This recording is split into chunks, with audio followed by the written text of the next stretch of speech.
good beat. Hopefully it's what it should be. This is your boy N.O.R.E. What up, it's DJ EFN. And this Drink Chats motherfucking Yardcast. Make some noise! And when we talk about legends, we talking about legends. You talk about, I believe came out since 96. Been out here monkey footing the game, doing what she gotta do. Got hits, upon hits, dominated the music career, then went on, did tours, all that, while being a mother, holding down the mothership.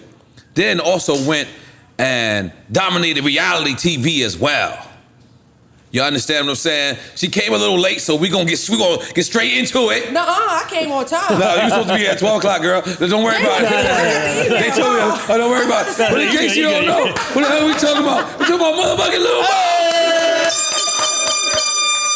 I'm about to say, damn. So let me ask you, right? This big controversy that's going on right now with Trick Daddy saying that Beyonce can't sing. Oh, wow. Right? Yeah. I gotta start there because you being a singer's singer, you like I could tell you went to church, it's throughout that all that. What do you hear what do you think of when you hear people say that about the Queen Beyonce? It's the audacity for me. Okay. Like, if you don't sing, you don't have no room to tell who can't sing. If you don't like something, then you could give your opinion. Okay, you went straight in. Okay, hold nobody asked. No, period, because I had this conversation a week ago with Trina. I was like, what you think about people automatically putting you in that because that's your people? She was like, no slander for the Queen will be accepted. Right. You feel me? It's just certain things. Beyonce is our queen. Mm-hmm. So us as singers, us as artists, we have seen her push through since she was, 14, 15, rocking heels on the runway with the stilettos, dancing from group to now being a mom, to being a solo artist, to flying in there. Nobody does that in music. Right. So you are going to respect that. If you don't like the way she sings, don't listen. Right. Period. But I believe what he was trying to say is like because Betty Wright is that's like she's the vocalist. Yeah. Rest in peace to her soul. So is he when he thinks that, is he comparing Betty Wright to Beyonce? Is that what he's doing? How could he come up with that? I had saw with like how he tried to. He never backed down. He stood firm in his opinion. That's Trick Daddy. But he was everybody knows Trick. Right. But he was trying to say like Whitney Houston and he named other names, Anita Baker, Gladys Knight. Beyonce is not that type of artist. Like she can go there because she's done the movie like Ella Fitzgerald. Where did she do Ella? Was it Lion King? When she sings, like she can give you that, but she's an all-around entertainer. We've never seen Anita go up in the air and sing upside down. We've never seen Anita do the booty hop. We've never seen Whitney. Whitney can sing. She came straight from church, and that's what she was. But from a singer's perspective, if you honestly have ever been in any of their presence, you can see they have different styles. Like me and her don't even sound alike. So there's a lot of people who could do what you do, but you can't do what they do, and vice versa. So with that being said, since he doesn't sing, I understand his opinion, but let's just be real and let's be honest. This generation, if I ask my kids right now, my oldest is 18, my youngest is 5, have you ever heard of Anita Baker? Who that? Right. You feel me? They know who Beyonce is. They're not gonna know who a Betty Wright is. So it behooves us to be like, okay, this is y'all Betty Wright, well, this is my Betty Wright. So honestly, it's the generation. So, this generation don't be caring. So let me ask you from you. At all. My kids don't care.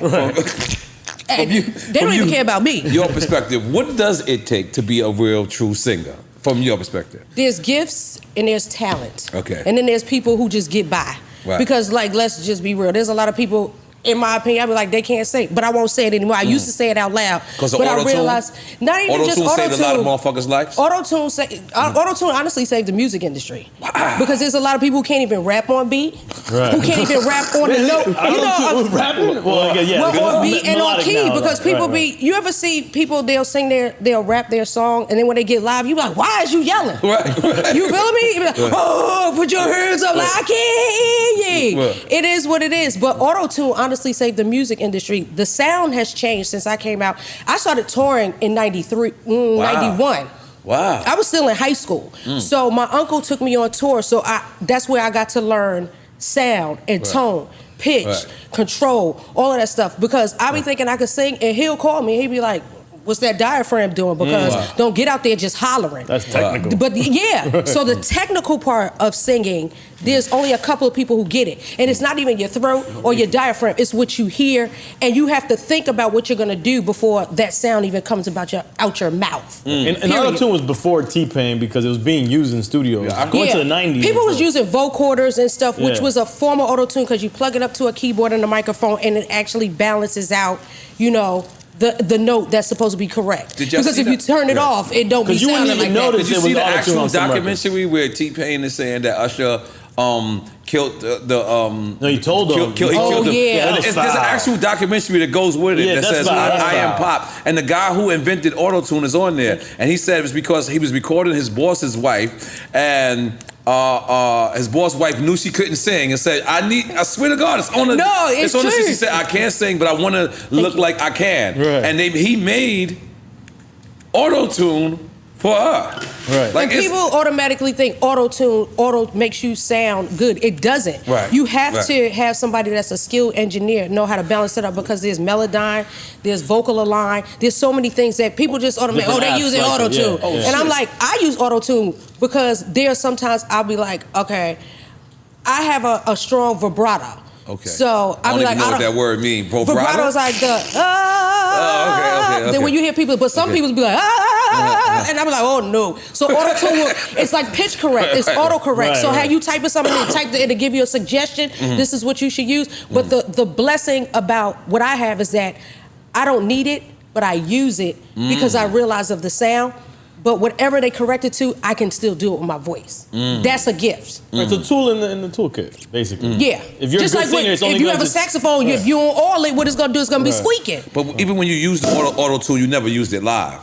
Because that's like a whole different skill set. Yeah, I always use like reverb or a little delay live because it's something, those plugins or those things were created so you can still have that feel. Because if I'm singing in this room, the acoustics on it is gonna make you feel something. But if I'm singing in the dynamic or we're singing in a dome, the sound goes up. It's not gonna sound the same as in here. So those things were created by people, by master people sitting in front of the computer all day saying, okay, this is the sound I wanna captivate that same sound as if we're still here. So have you ever heard there's a difference between a dry mic, a rapper's mic, and a singer's mic? I always tell people, I do a lot of shows with rappers to this day. Right. And I'm like, don't make my mic sound like a rapper mic. They don't use reverb. They don't use auto-tune. They don't use delay. They don't go to sound check. They don't go to sound check. They be yelling. Make some noise for rappers. Period. Oh my God. So, okay, let's take it from the beginning. Right, when we Google you, it say you was born in Long Island. Yeah. But then you moved to Baltimore? No, I was born and raised in Long Island, between Long Island and Southside Jamaica, Queens. Wow. So my dad joined the military. After that, we moved to Texas, Atlanta, North Carolina. Because he's in the military? What branch is he in? Army. Okay. Wow. So I'm an Army brat. Wow. So from the, I literally been on tour since I was 13. Wow. So yeah, it's been up. So that's why when I got into the music industry, it really wasn't as much change. I'm used to moving around. Right. So I've been everywhere. And the final stop was in Fort Meade, Maryland, but it's right outside of Baltimore. So I was just like, I'm gonna just rep Baltimore, and that's where I've been the longest. So New York was like where I was born and raised, and that's where I honestly got, I would say, my grit and my, so that's where my you hood got your from. start? Your start is New York. Then I moved back to New York. Okay. After that, and from there, I had toured. I moved back to New York to go to hair school. I was going to Long Island Beauty School. Wow. But I had got the call right before I got the call from Missy. I was on tour with Gang Starr when it was when they did Jazzmatazz. Wait a minute, she just flossed. No, but she dropped two things. Missy and then Gang Starr. Yeah, so I was touring after from the Gang Starr tour, I took over in Dia Davenport's What was you doing in Gang Starr tour? I was singing in Dia Davenport's part, I wanna trust you, baby. I was young. My dad had decided to permission slip damn near. Okay, yeah, I was outside. Oh, okay. I was outside. Okay. So I toured there, I sang His Eyes on the Sparrow and Keith's, rest in peace to him, his living room. Wow. And he was like, you want to go on tour? I was like, yep, my dad said Yeah, not Guru. Yeah, right? not Guru. Because he was Guru when it was him and Premier, but when we did Jazzmatazz, he was Mr. Lil Mo Keith. And Jasmine's amazing. At least the first one for sure. Wow. He did two, right? He did, yeah. Right. Wow. So when Adia couldn't make it, did you know this? That she was on it? No. A lot of people didn't know. That's crazy. You fucking up my hip hop. You know what's crazy? It's like cause Suge, that was like that was my security. Big Plus, Suge. Big Suge. Yeah. Oh, so wow. to this day, we still hit each other up, be like, yo, that's crazy. You always said what you was gonna do. So I went overseas with them. I was hyped up, had a passport. Imagine me coming straight out of high school and hair school, so going you're overseas. 17, 18? Right. Shoot, it was about 17. Wow. So then after that, I started doing hair, braiding hair in Queens, and I was at Valley Stream Mall one day. Wow, I was at the mall. Okay. And I had a beeper, and that's when Missy they had beeped me from Elektra. Was like, Missy wants you to call her. Now, mind you, I'm still ratchet. Okay, but all right, what version of Missy is this? This is after I Can Feel the Rain? Yeah, because it was right before Hot Boys. Okay. So that was like 98, because I believe we did it like 98, 99. Then like the floodgates open. But like... What did she hear of you that she's reaching out? Some songs that I had referenced for artists, because I was getting placements with Elektra. Because you're writing for people. Yeah. Right. So they had like Michael Speaks, Adina Howard. It was when they had like that. That's when they say the Who's Looking list. Right. So I was submitting songs, but I was like, none of these motherfuckers is getting placed. But then I later found out this is what one of the producers told me. They was just like, you have to dumb down your singing because you're singing too much. So it's intimidating. And I was like, it's intimidating to artists. So I was only getting placements at that time on like Gerald Levert and like those type of artists. Okay. So I'm a youngin' working with Gerald Levert. But those who can match your vocal tone, you said. Exactly. Yeah. You're doing more than a reference. You was doing the singing. Yeah, but I was just like, because I'm like, come with it. Ain't no sense in me just singing it regular and then you beat me on it and then, you know what I mean? Because at the end of the day, if I do the record, it might be a chance I might have to keep it because I'm still an artist. But I wasn't signed. But I was just like, I knew what I was doing. Have you ever did a record for somebody and then they did it and you was like, you wish you took it back? I honestly... Is it time for shots? And don't get away from the Missy conversation. Yeah, we go back to the Missy conversation. Nah, it's a record. I recently did a record. I had to go back and do my part over because I was like, my son told me, yo, Pain got out on you on this record. You gotta go do your part over. Oh, wow. So yeah, you're not gonna No, but I'm talking about, it. have you gave a record to an artist and like, wrote for them or referenced for them and they didn't do it what you wanted them to do? No, I was always the person that, hey, we gave somebody a record, we want you to sing their part over. Wow. That's how I got on I Cry. Like it's a whole, you know what I mean? Wow. It's some history. It was never anything I did that, like, because other than that, I wouldn't give it away. Like, I'm real strategic and particular about songs that, like, you have to be. Those are your babies. That's your job. So you can't just give anybody anything. It don't work like that. There are some songs I'll be like, that I had to vocal produce for people, and I'm just like, I'm gonna just go ahead and in there and sing it for them. Right. So that's happened. You watched The Chi? No, I saw like a little bit of it. My mom watches it, so I don't really watch TV that much. Damn, because I know you don't stay home. You don't be home. She's busy, man. It's not that. It's just like it's just so much going on. Like I'm back on my glow shit. Like I'm trying to win. So unless they calling me to be on it, I really don't really. No, it's a great show, and it was. No, I know. I saw the lineup. It's something that a question I asked you. Like, did you ever have a record and give it? Because what we always say that's my baby. Like as artists, we'll always say that's my baby, but every now and then we'll give away a record and be like, damn, that's my. So on The Chi, this lady gave away her baby, but then the last episode she wants her baby back. That's why I asked you that question. Okay, moving on. No, go back to Missy. So let's go to movie. That's what I'm saying. Here's the records. What records is she hearing? Do you know?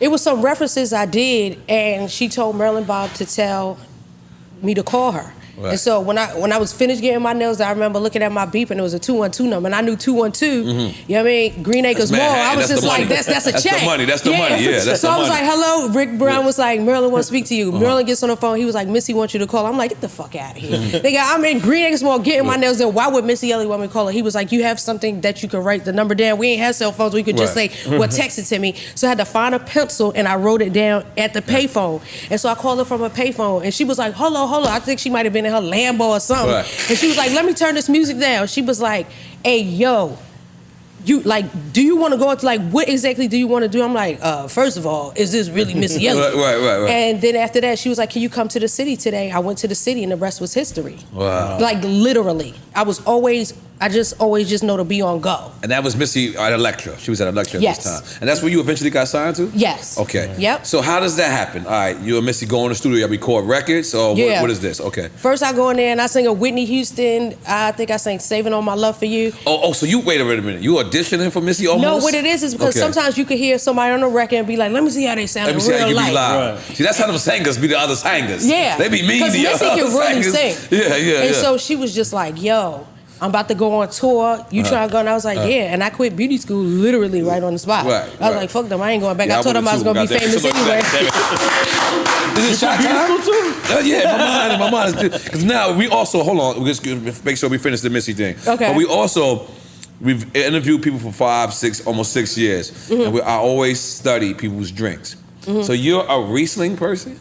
Yeah, because hard liquor just don't. And beer. They requested beer. They requested beer too, really? Yeah. Okay, but let me stick on the Riesling right now because I'm ready for a shot. Now I like Prosecco.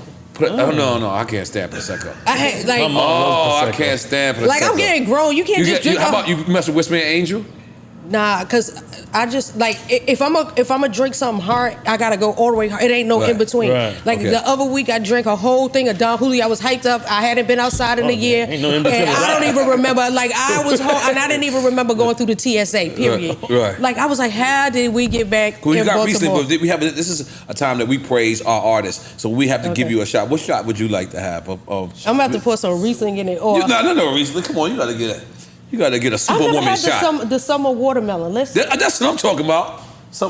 Listen, I'm not gonna lie. This and is my I need shit. a bottle of water because this is my shit. The watermelon. Okay. That's watermelon. Yeah. Have you never had it?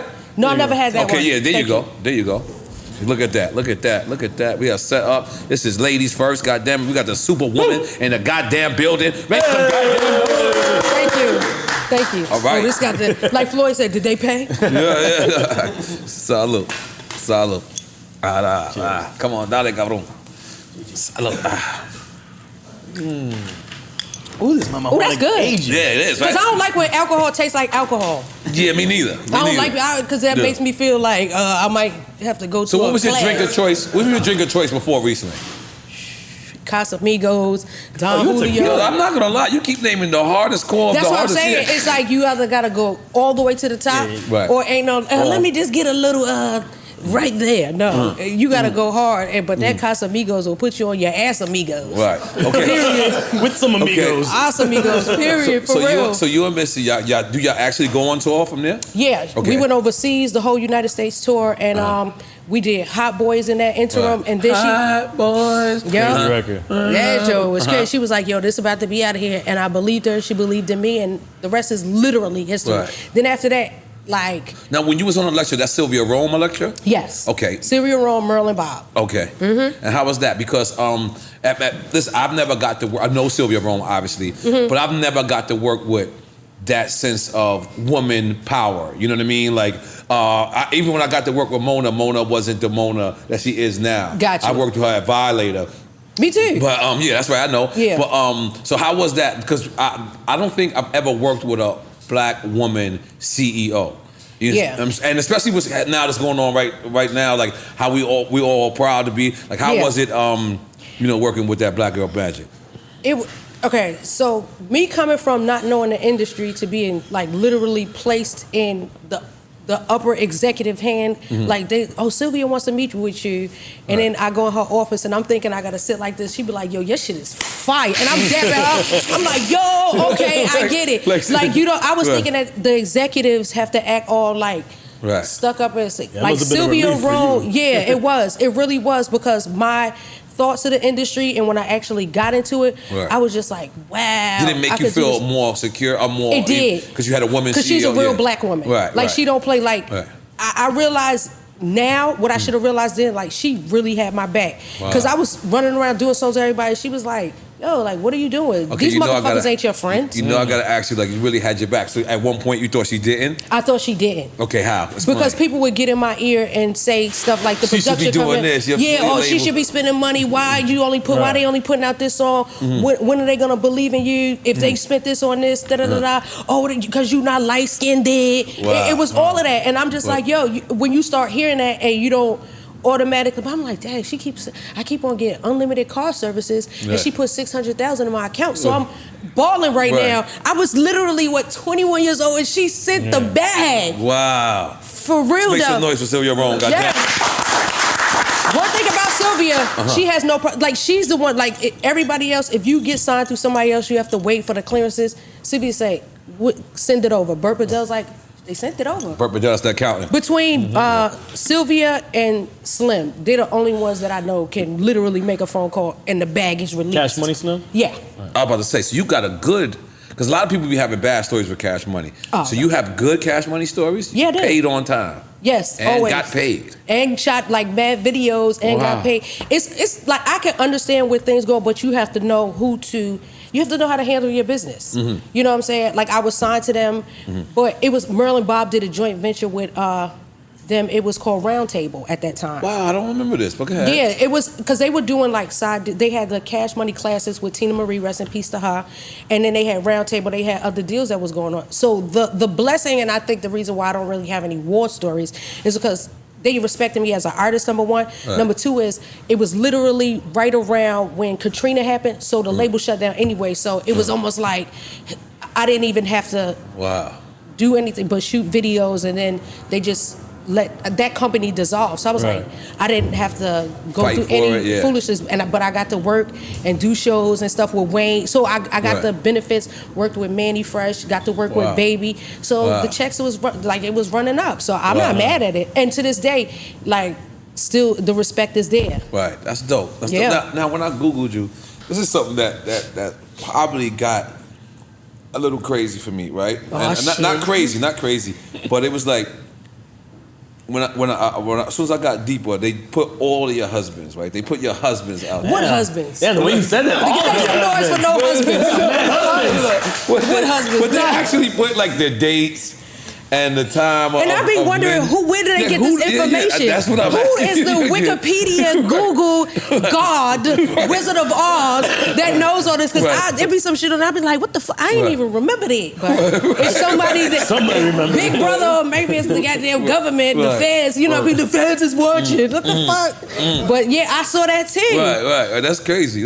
How did you feel when you seen that?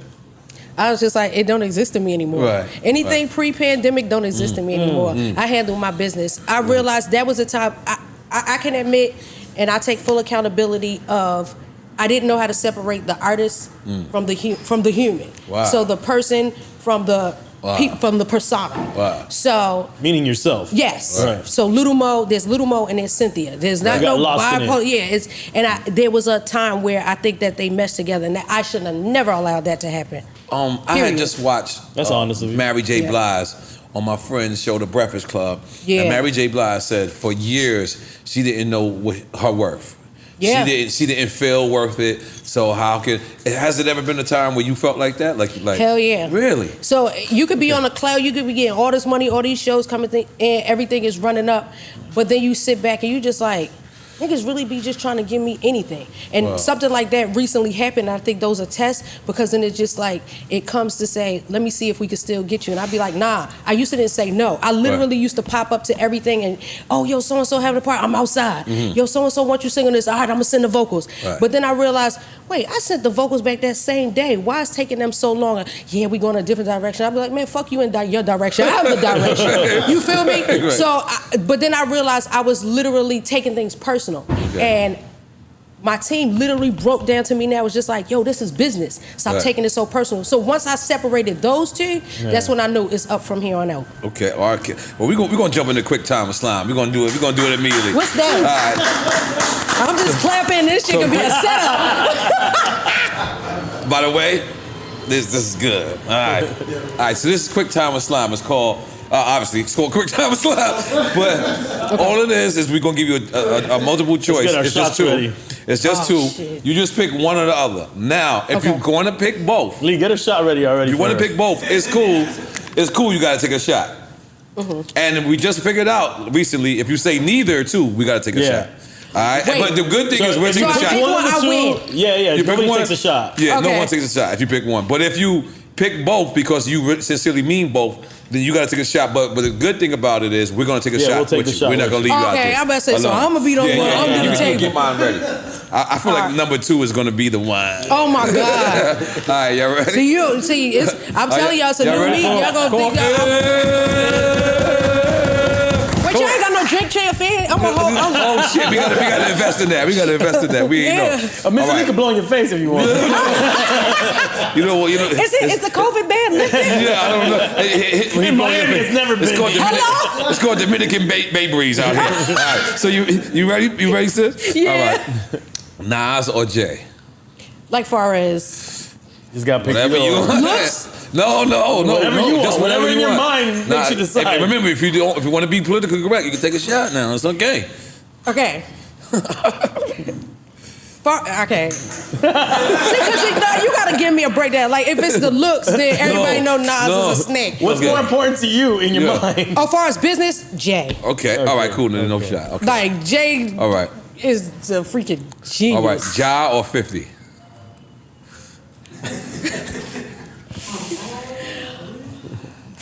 As far as what? Whatever in your mind.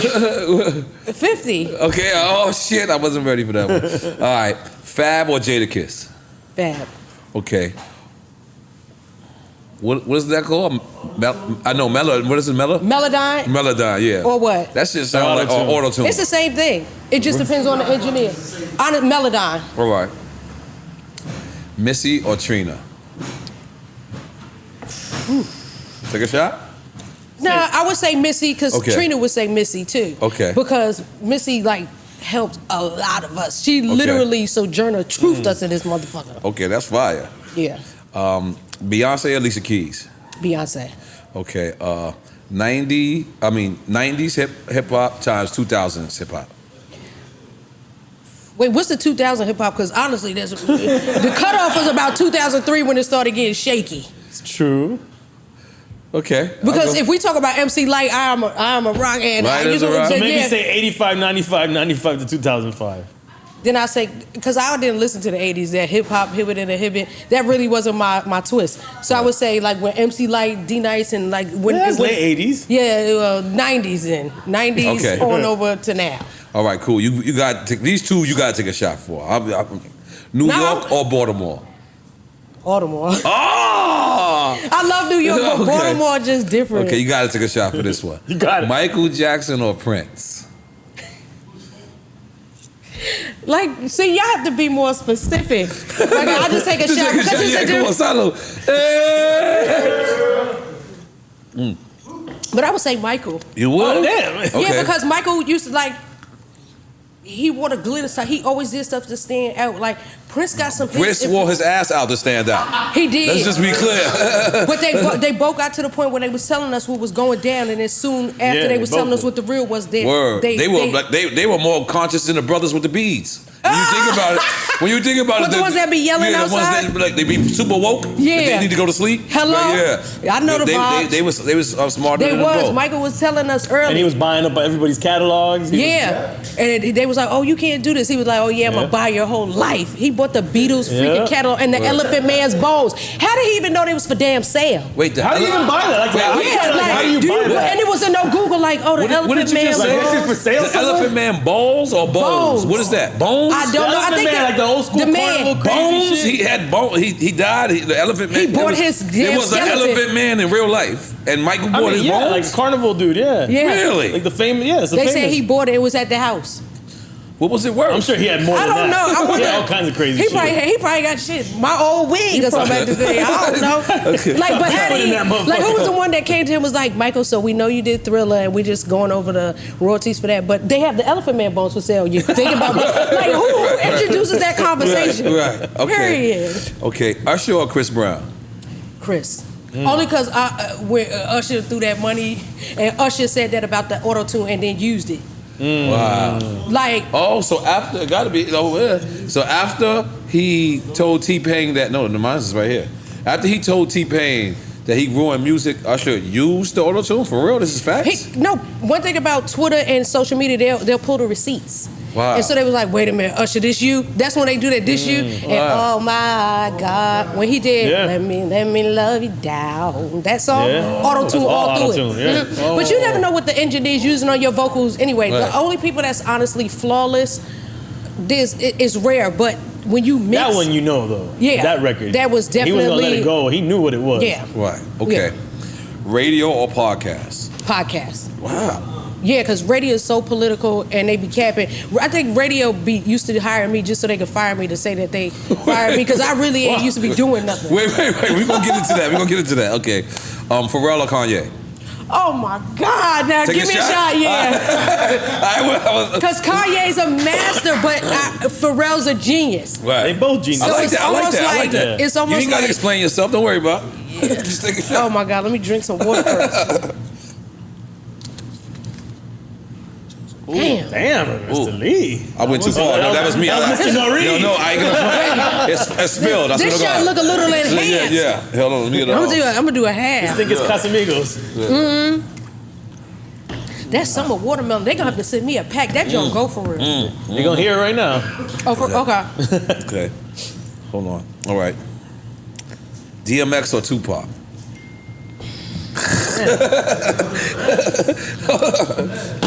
Hold on. I like that. It's certain people. Yeah, because X had an impact because I knew him in real life, so he was definitely a vibe, and his presence is still felt.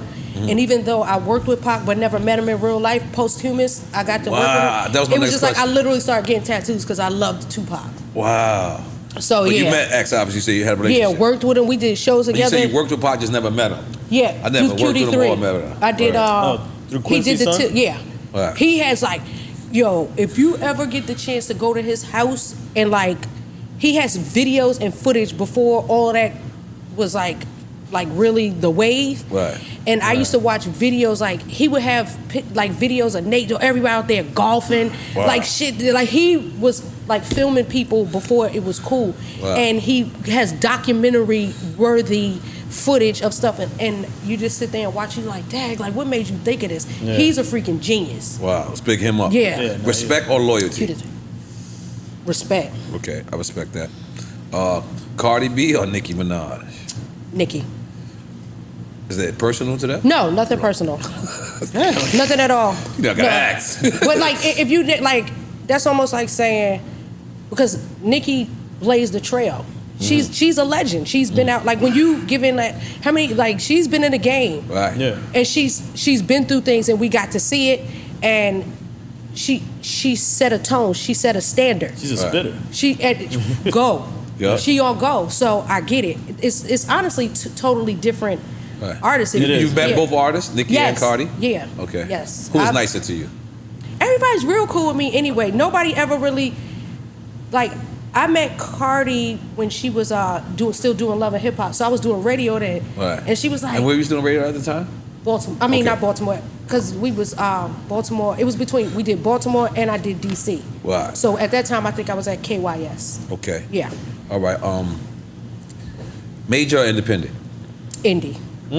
But that's only because I was major before. So now, what I would say, go major, learn the game, then go indie. I can get with that. So I don't have to take no shot? Nah. Her. Oh God, Jesus. Queen Latifah or MC Light? Take the shot. MC Light, the reason being because when I was in high school, I used to think I was like so bad. Okay. So once I met her, I was like, yo, I literally told her I wanted to be you so bad, and the love. What was your favorite MC Light song? When you say you love me, it doesn't matter. It goes into my head and it's just chit chatter. You may think it's egotistical and just worry free, but what you say, I take none of it seriously. And that's when we used to have to write out the words. You couldn't Google it. Yeah. So yeah, like MC Light. Okay. That's honestly one of my biggest inspirations. All right, this one I don't know. This is up in the air. All right. Kim or Foxy?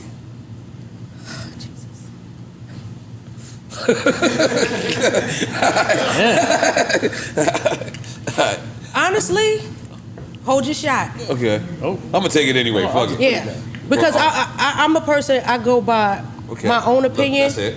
Go ahead. And I would honestly, I'm gonna take my shot because I'm gonna say both. Right.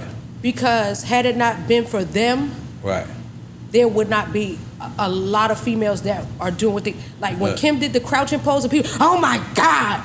Wait, you talking about her album cover? When she broke down barriers. Right. That was that was a no-no back then. Right. Like, oh my God, you're trying to do. Right. She broke down barriers. When she had her boob out at the MTV Awards, Misa styled her. Oh my God, this is causing controversy. It's always controversial when a black woman does it, but it's so chic and cool and acceptable when other races do it. Right. So she broke down racial barriers that we wasn't doing. Foxy was spitting like a nigga when she came out. Right. Girls wasn't spitting like that. Right. Like, I go back and listen to her old rhymes. She was going toe to toe with dudes. Right. So I respect that. Right. She was in high school. Goddamn, make some noise for that. Goddamn, son. Salute, goddamn, salute. So you gotta respect it. Now tell us something, right? Us being men in the game, right? I had Talib Kweli stand here. I sit in the same chair that you're sitting in. And Talib said to me one time, he said, sometimes we're male privileged. And I had never heard of that. He said male privileged. And he said, basically with male privileges, we don't understand sometimes what the sisters go through. Yeah. We don't understand what women go through in hip hop, in the music business, in entertainment, period. So can you shed some light on people, like, let's just say we're just coming under a rock, we don't know nothing. What are some of the things that you're gonna have to face as a female in this entertainment? First of all, if I would have came here and I ain't had no makeup on, oh, this bitch just anything.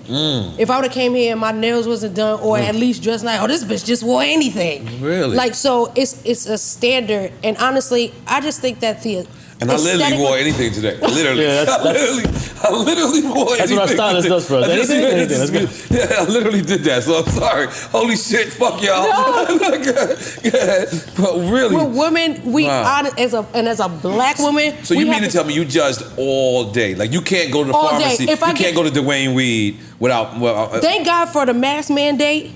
Oh. Because if we didn't have to wear masks, they would expect you to wear a full beat and be slain and snatched the whole pandemic. Right. Like in the airport, how they made a whole bonnet controversy. That's niggas wear do-rags all the time. It's nothing but a female do-rag. The fuck you mean? Sometimes I run out with my bonnet, I'll be like, oh my God, I forgot. But I don't want my edges to be unlaid. Like literally before I pulled up, I took my scarf off because I'm like, if I go in there with this on, if somebody sneak a picture, they gonna be like, oh, this bitch just anything. Right. So people just say whatever they want about females. Males have the privilege. They don't have to go to sound check. Right. I think that's rapping spirit. Yeah, no, I'm pretty sure R&B dudes do sound check. Men are allowed to, like, now it's a standard where, you know, a lot of people, they want to walk around bust down from the wrist to the ripped up. Like, now everybody want to look aesthetically, you know, correct. Right. For women, if you just had a baby, they expect you to lose that baby fat that the same next day. Yeah. Because there are certain people just like, damn, how she have a baby and she don't even look like it. Let you come out and have a baby and a year later, your body is still holding on to that weight or that stress or that postpartum and you have a breakdown. Oh, this bitch crazy. Everything will be held against you as a female in this industry. And I can attest to that because I've dealt with it. Have social media ever got on your nerves where it's like, you didn't want to. Is there any, like, a rumor that was spread through social media that wasn't true that got to you? I used to realize that I would react to everything. I think it's my Napoleon complex. One thing I do is I accept all, and I take. How you know you got a Napoleon complex? Because I'm 4'11". I know I do. My therapist, like, it's, and that's a real thing. I'm bucking. All right, Napoleon the short dude. You're very introspective. Yeah, because I know what I'm sure. I always know that my personality has to be big. So when I enter the room, I'm just like, my whole way is how I'm gonna get out this motherfucker, and I have like a you good, you with N.O.R.E, you ain't got to. Oh, no. Right, cool. But you know, like, you ever walk in someplace, you be like, I don't know what the vibe gonna give. I already knew what it's gonna give it here. Like, y'all family. Right. But there's places I go, I'm like what is given? So I don't know what I'm gonna have to do when I get there. Where's these places you hanging out, Mo? Come on, like, where? No, sometimes it be in high up places, but you don't know who trying to line you. This is real. Like, people will try to get you there just so they could clown, or they'll pay you to come somewhere just to be on some bullshit. Or they'll pay and they're just like, yeah, we're gonna keep on pushing it back. Like, nah, the fuck? I have an OCD complex as well. It's like, if I'm late, I'll literally have a mental breakdown. They be like, calm the fuck down. Like, stop acting like that. But I realize I've learned how to overcome some of my insecurities, what they call them. But I just like, no, it's just certain things that I've dealt with all my life. So it's just like. What's your sign? Scorpio. Scorpio, what month is that? November. Me, Puff, Drake, shit. E. Oh, yeah, that's I'll my tell you mother. about Scorpios. My And people, mom too. people think that we're weird. We're just misunderstood. Hey, man, nobody asked you, man. You calm down, all right? You a Scorpio we don't like, all right? Oh, Come my on. God. No, but Scorpios, I just feel that everybody wants to be a Scorpio because we think for people. So I've never got into anything on or seen anything on the internet. There were things that I've seen that I'm just like, I don't even go with that person no more, deal with them. So it be old stuff and or people be like, yeah, well, what about that time? I'm like, bitch, that was 2 years ago. You still thinking about that, bitch? I done had I have a whole nother life now. Like, and I know that people love to live in the past, but they don't want, I don't live there no more. So if you're still there, then, you know. I'm not there anymore. So I used to react to everything. People would say stuff and I'd be like, bitch, we'll pull up, send the Addy, we hunting you down. And that's weird because... Wait, that's you saying that to people? Yeah. You gotta stop that. You wilding out. I used to. You were wilding out. Yeah, I was wilding out. But honestly, that's when I was getting high. So, you know what I mean? So you telling me there used to be people on Twitter, I'm assuming. Twitter's like the most evilest / greatest place on earth. Like, because like you can use it for great things. I battled the whole school on there. It was you battled the whole school. This one girl said something, and I joke because I come from jokes. Okay. Like you was doing dozens with someone. Yeah, and then the whole school jumped me, and I was just like, yeah, but look at this bitch that go to your school. I just kept on pulling that. One thing I've learned is like when you get in your, I'm around all comedians a lot, from Cat Williams, like just to certain people. So it's like that's all we do is joke. But I realized that people can't take a joke, and those people they don't know. Let me just tell you, you're also petty. I am. Yeah, because I'm a petty president. And you described a lot of. But I've learned in joking. My nature. So y'all, what y'all used to call it? Joning, joking, cracking, snapping. Yeah. So we snap. So I'm thinking that if they follow me, they know what I'm giving. They know what vibe I'm on. So when I realized people was getting offended, like, why would you say that? And I was just like, damn, like, they were school kids though? How old were these kids? They was in college. I don't never mess with nobody kids. Cause I don't play with people kids. I don't even play with my own. Like it's just certain levels. You know what I'm saying? But if you're on the internet and you come for me and you're a kid, I'll be like, put your mother on the phone, because if my child did that, I'll be like, don't you disrespect no adult. I don't play that. I don't like that. That's where I draw the line. But you never know who's who behind that phone. Yeah, you don't know. But you can pretty much tell when they try to say something back. You know, that shit corny. You a kid. You feel me? But I had to get out of that because that's like a defense mechanism, which I realized was a part of my complex, because I always felt that I had to defend myself. So I realized, stop, reacting to everything. Ignore it. Why do you care? You feel me? So that's also generational, because if you're pre-social media, you're gonna act like it's in the streets. Yeah, because like we literally, me and Missy, we would sit in the studio. We used to joke like all day. That was like, soon as we get there, we'll work in between.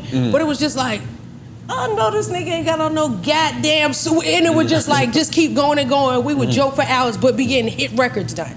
So that's what I was used to. So when I thought I was sharing my personality, I realized people were taking it personal. And that's where, you gotta learn how to draw the line and realize everybody ain't your friend.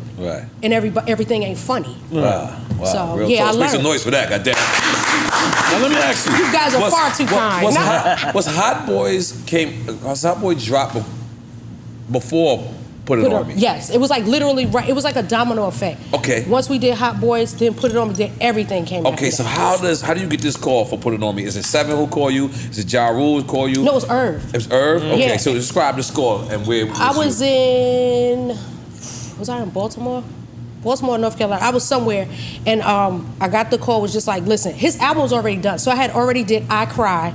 You did I Cry first? Yes, the album was done. The album was Even out. though Put It On Me came out first, yeah, right? Put It On Me was already on the album. Okay. But the word and the way that I got it was like, after they did, I think the song, I think it was Every Little Thing That We Do. I think it was that one. The big records. And I think DMX was coming out.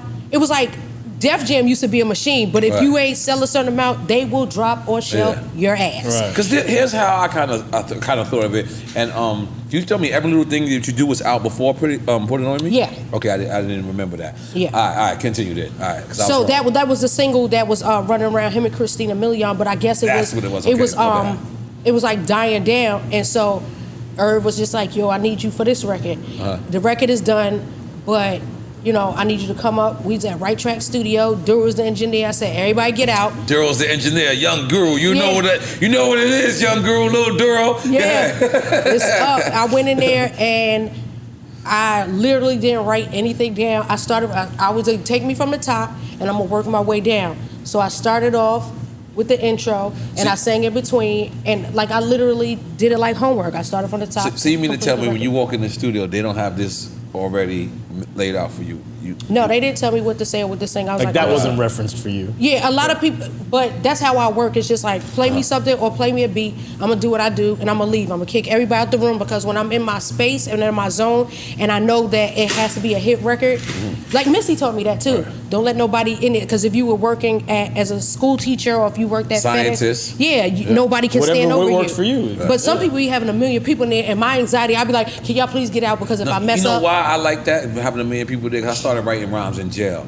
You see what I'm saying? So yeah, it's horrible. So I was used to noise. I was used to I don't know if you ever seen Malcolm X. Malcolm X said he used to sit down and look at the light, and he would read. I would do that too, but I would read to write rhymes. But if you at jail at night when you write your rhymes, it's the most awkwardest sounds ever, but it's chaos. So you'll hear a dude, and you hear a dude like, I miss my mom. And you hear a dude jerking off, and you like, yeah, it's just crazy. It's so many, so I got used to, and first off, I used to have to write rhymes to the radio station. I didn't have beats in jail, so I would hear a radio station, I would have to write my rhyme over you. So I got so used and accustomed to that if I have peace and quiet, I'm not at peace and quiet. Right. That's your zone. So your peace and quiet is chaos. I need actual chaos to have peace and quiet. And see, I'm the total opposite, because if I hear something going on, I'm like, what's going on over there? I can't focus, but I've learned how to focus, but I don't want nobody in there, because if I mess up, I just feel like I'm shrinking. So it's just like, literally less is more for me. Okay. Right. And it's crazy. So Put It On Me happens. You go to Right Track Recording Studio with the gold door, 47th Street. Because Duro had his own room. Go ahead, goddamn it. So Duro got his own room. Go ahead. Go. So I literally had to do the song that day. And then they scared me, because they was just like, oh, okay, well, you can't leave yet, because Leo is coming. Wow. And I had met Leo previous to that, because I was going to sign to Def Jam. Tina Davis and Kevin Lyles brought me in. Big up Tina Davis and Kevin Lyles. Tina Davis at Empire right now. Kevin Lyles at 300. Salute both of them. So and you're still on Elektra at this time, right? Yeah. Okay. I was on Elektra at that time. But I remember Leo came in and he was standing there. He was just like he doesn't give you expression or emotion. He's man of little to very little emotions. Yeah. He said, "Is this a fucking hit?"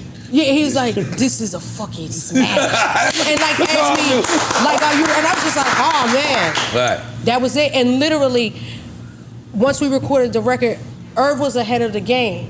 Whether Def Jam was gonna approve it or not, he was already on the SkyTel texting all the PDs. Wow. I'm about to send you a record. So Duro mixed it there. We sent it out. He was like, "You ready to be the fuck out of here?" I said, "Nigga, I'm ready to be the fuck gone." Right. And after that, the floodgates opened. Right. So Hot Boys already introduced me to the world. Right. Put It On Me gave me the world. Right. Wow. So that was hard. That was hard.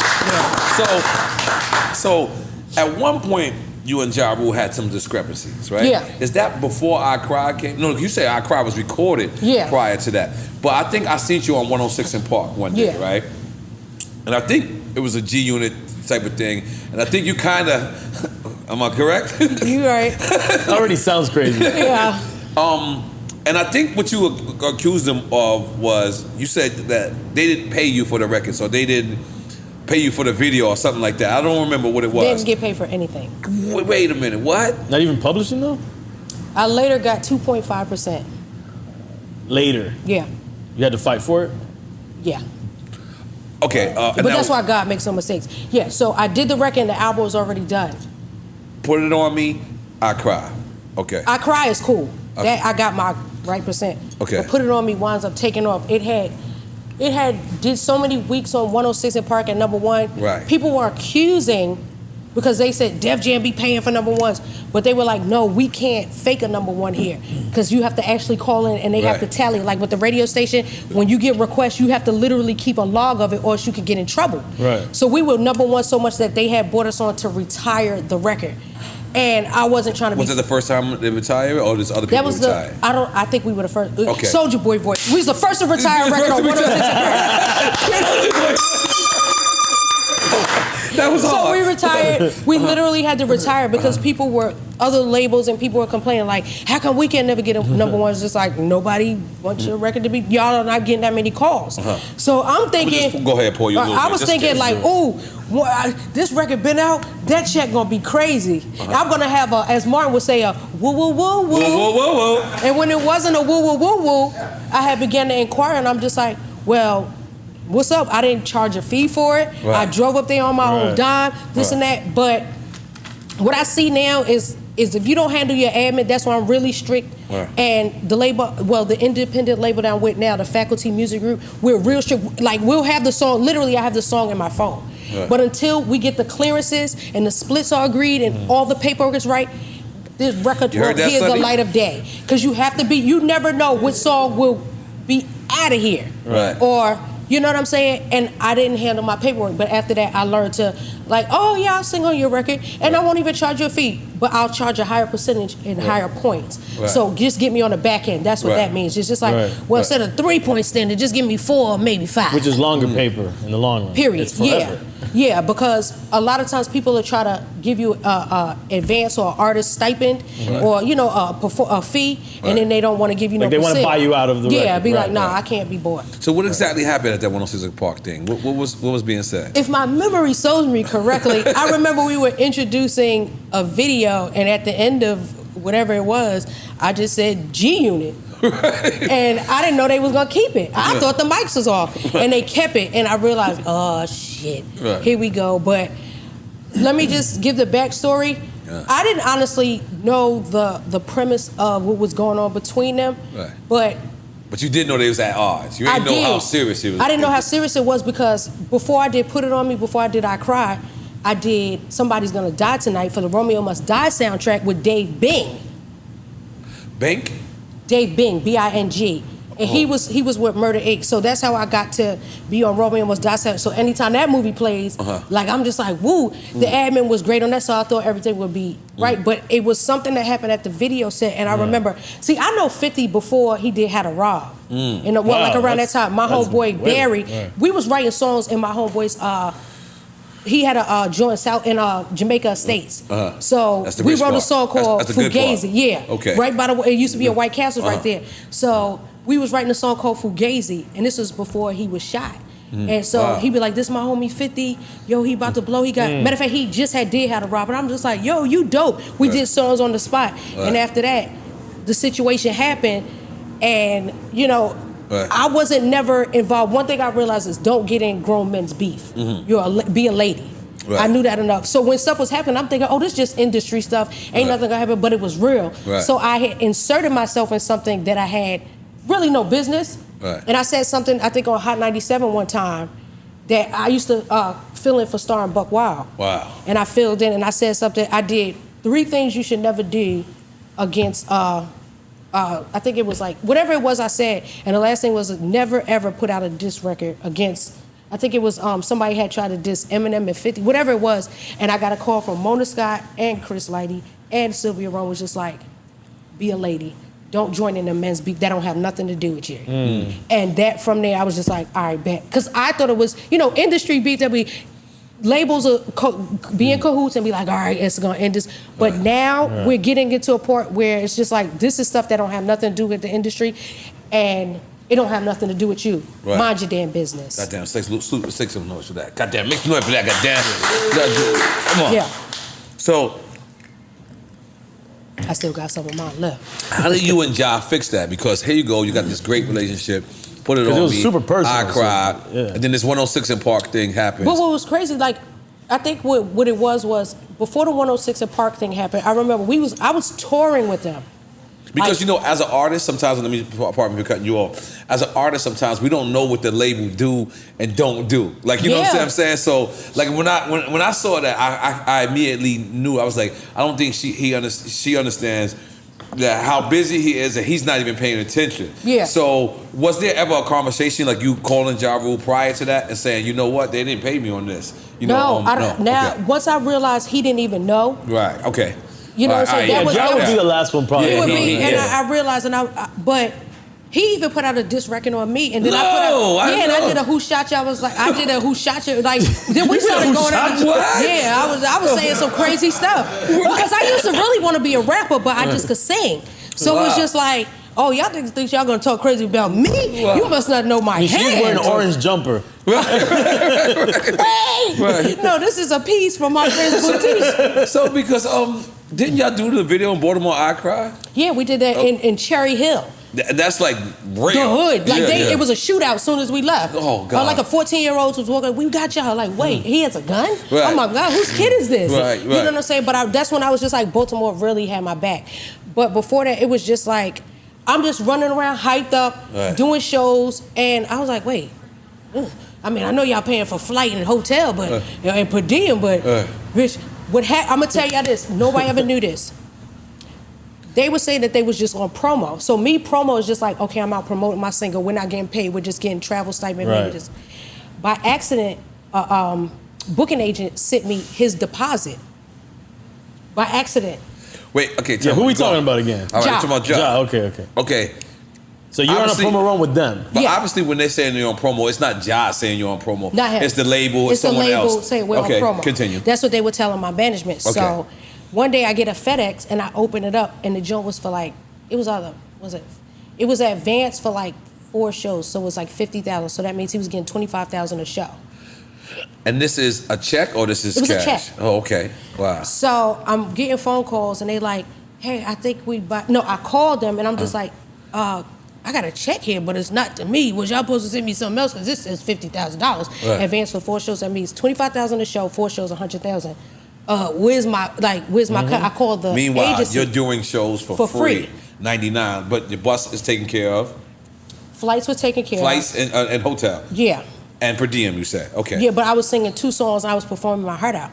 So the agency called me back and was just like, wow, we've never had this mistake in all the time we've done bookings. Can you void it and send us a copy? I voided it and I sent them a copy. They was like, your honesty is what's gonna keep you in this industry. Wow. And I was just like, let me call and see. So y'all are getting paid for shows. That ain't none of your fucking business, da-da-da. And I'm just like, Okay, who's saying that's none of your business? Well, I spoke to, I don't know who, at that time I had a different manager. Okay. So I'm just like, your manager's telling you. It was like, who's saying it direct. Okay. Yeah, so then she speaks to whoever and they just like, well, we had already had a show booked and I remember, I think we were in Chicago at a label and they was like, well, y'all don't have to fucking come no more. Say no more. One thing about me is if I feel uninvited or you tell me I ain't gotta come there no more, I ain't showing up. Oh, yeah, like I'm not gonna beg nobody. That's the Scorpio in me. I'm not begging you for shit. Yeah, Bitch, I'll sleep outside before I beg you to come inside. Right. It's just certain things, that's my pride. So you telling me someone from Murder Inc. said... Well, that's what the management came back and told me. It was like, because you didn't hear it. We were in the middle of the airport, it was like, well, y'all can go home. Mm-hmm. But it wasn't my fault that y'all were getting paid, we weren't told. Right. So we were doing MTV Spring Breaks, BET Spring Breaks, doing all of these shows. And I'm just like, damn, like, I'm thinking the bag gonna run up. Right. I still got bills. I still, you know. Right. So at the end of the day, that's when it dawned on me when Sylvia Rome said, a lot of motherfuckers ain't your friend. Right. So I stopped going on the road. And then it was a hiatus between me and Ja talking, because it went from us being like brother and sister to, that's what I remember. You know what, I'm just gonna just be brother and sister with the people that I know that ain't never do nothing shady. But then I later realized you honestly don't know who it is or who it was. Right. But how did we reconcile? Yeah, how did you? I think we had a show together and it was just like, damn, like, you know what? I saw his kids getting bigger and I'm just like, damn, like, I was there when when all these kids and my nephews and my kids were big. We want to go with Ja Rule. How did we let this industry come in between that? Right. My nephew literally, he just turned 23. He'd be like, I don't want to stay in your room. I want to go with Ja Rule. And he would literally come get my nephew so he could go chill with them. And I'm like, oh damn, but you know they're smoking reefer. Reefers. Yeah. But it was just like, you know, how did we let anything come between that? Like we was tight. So I'm like, you know what?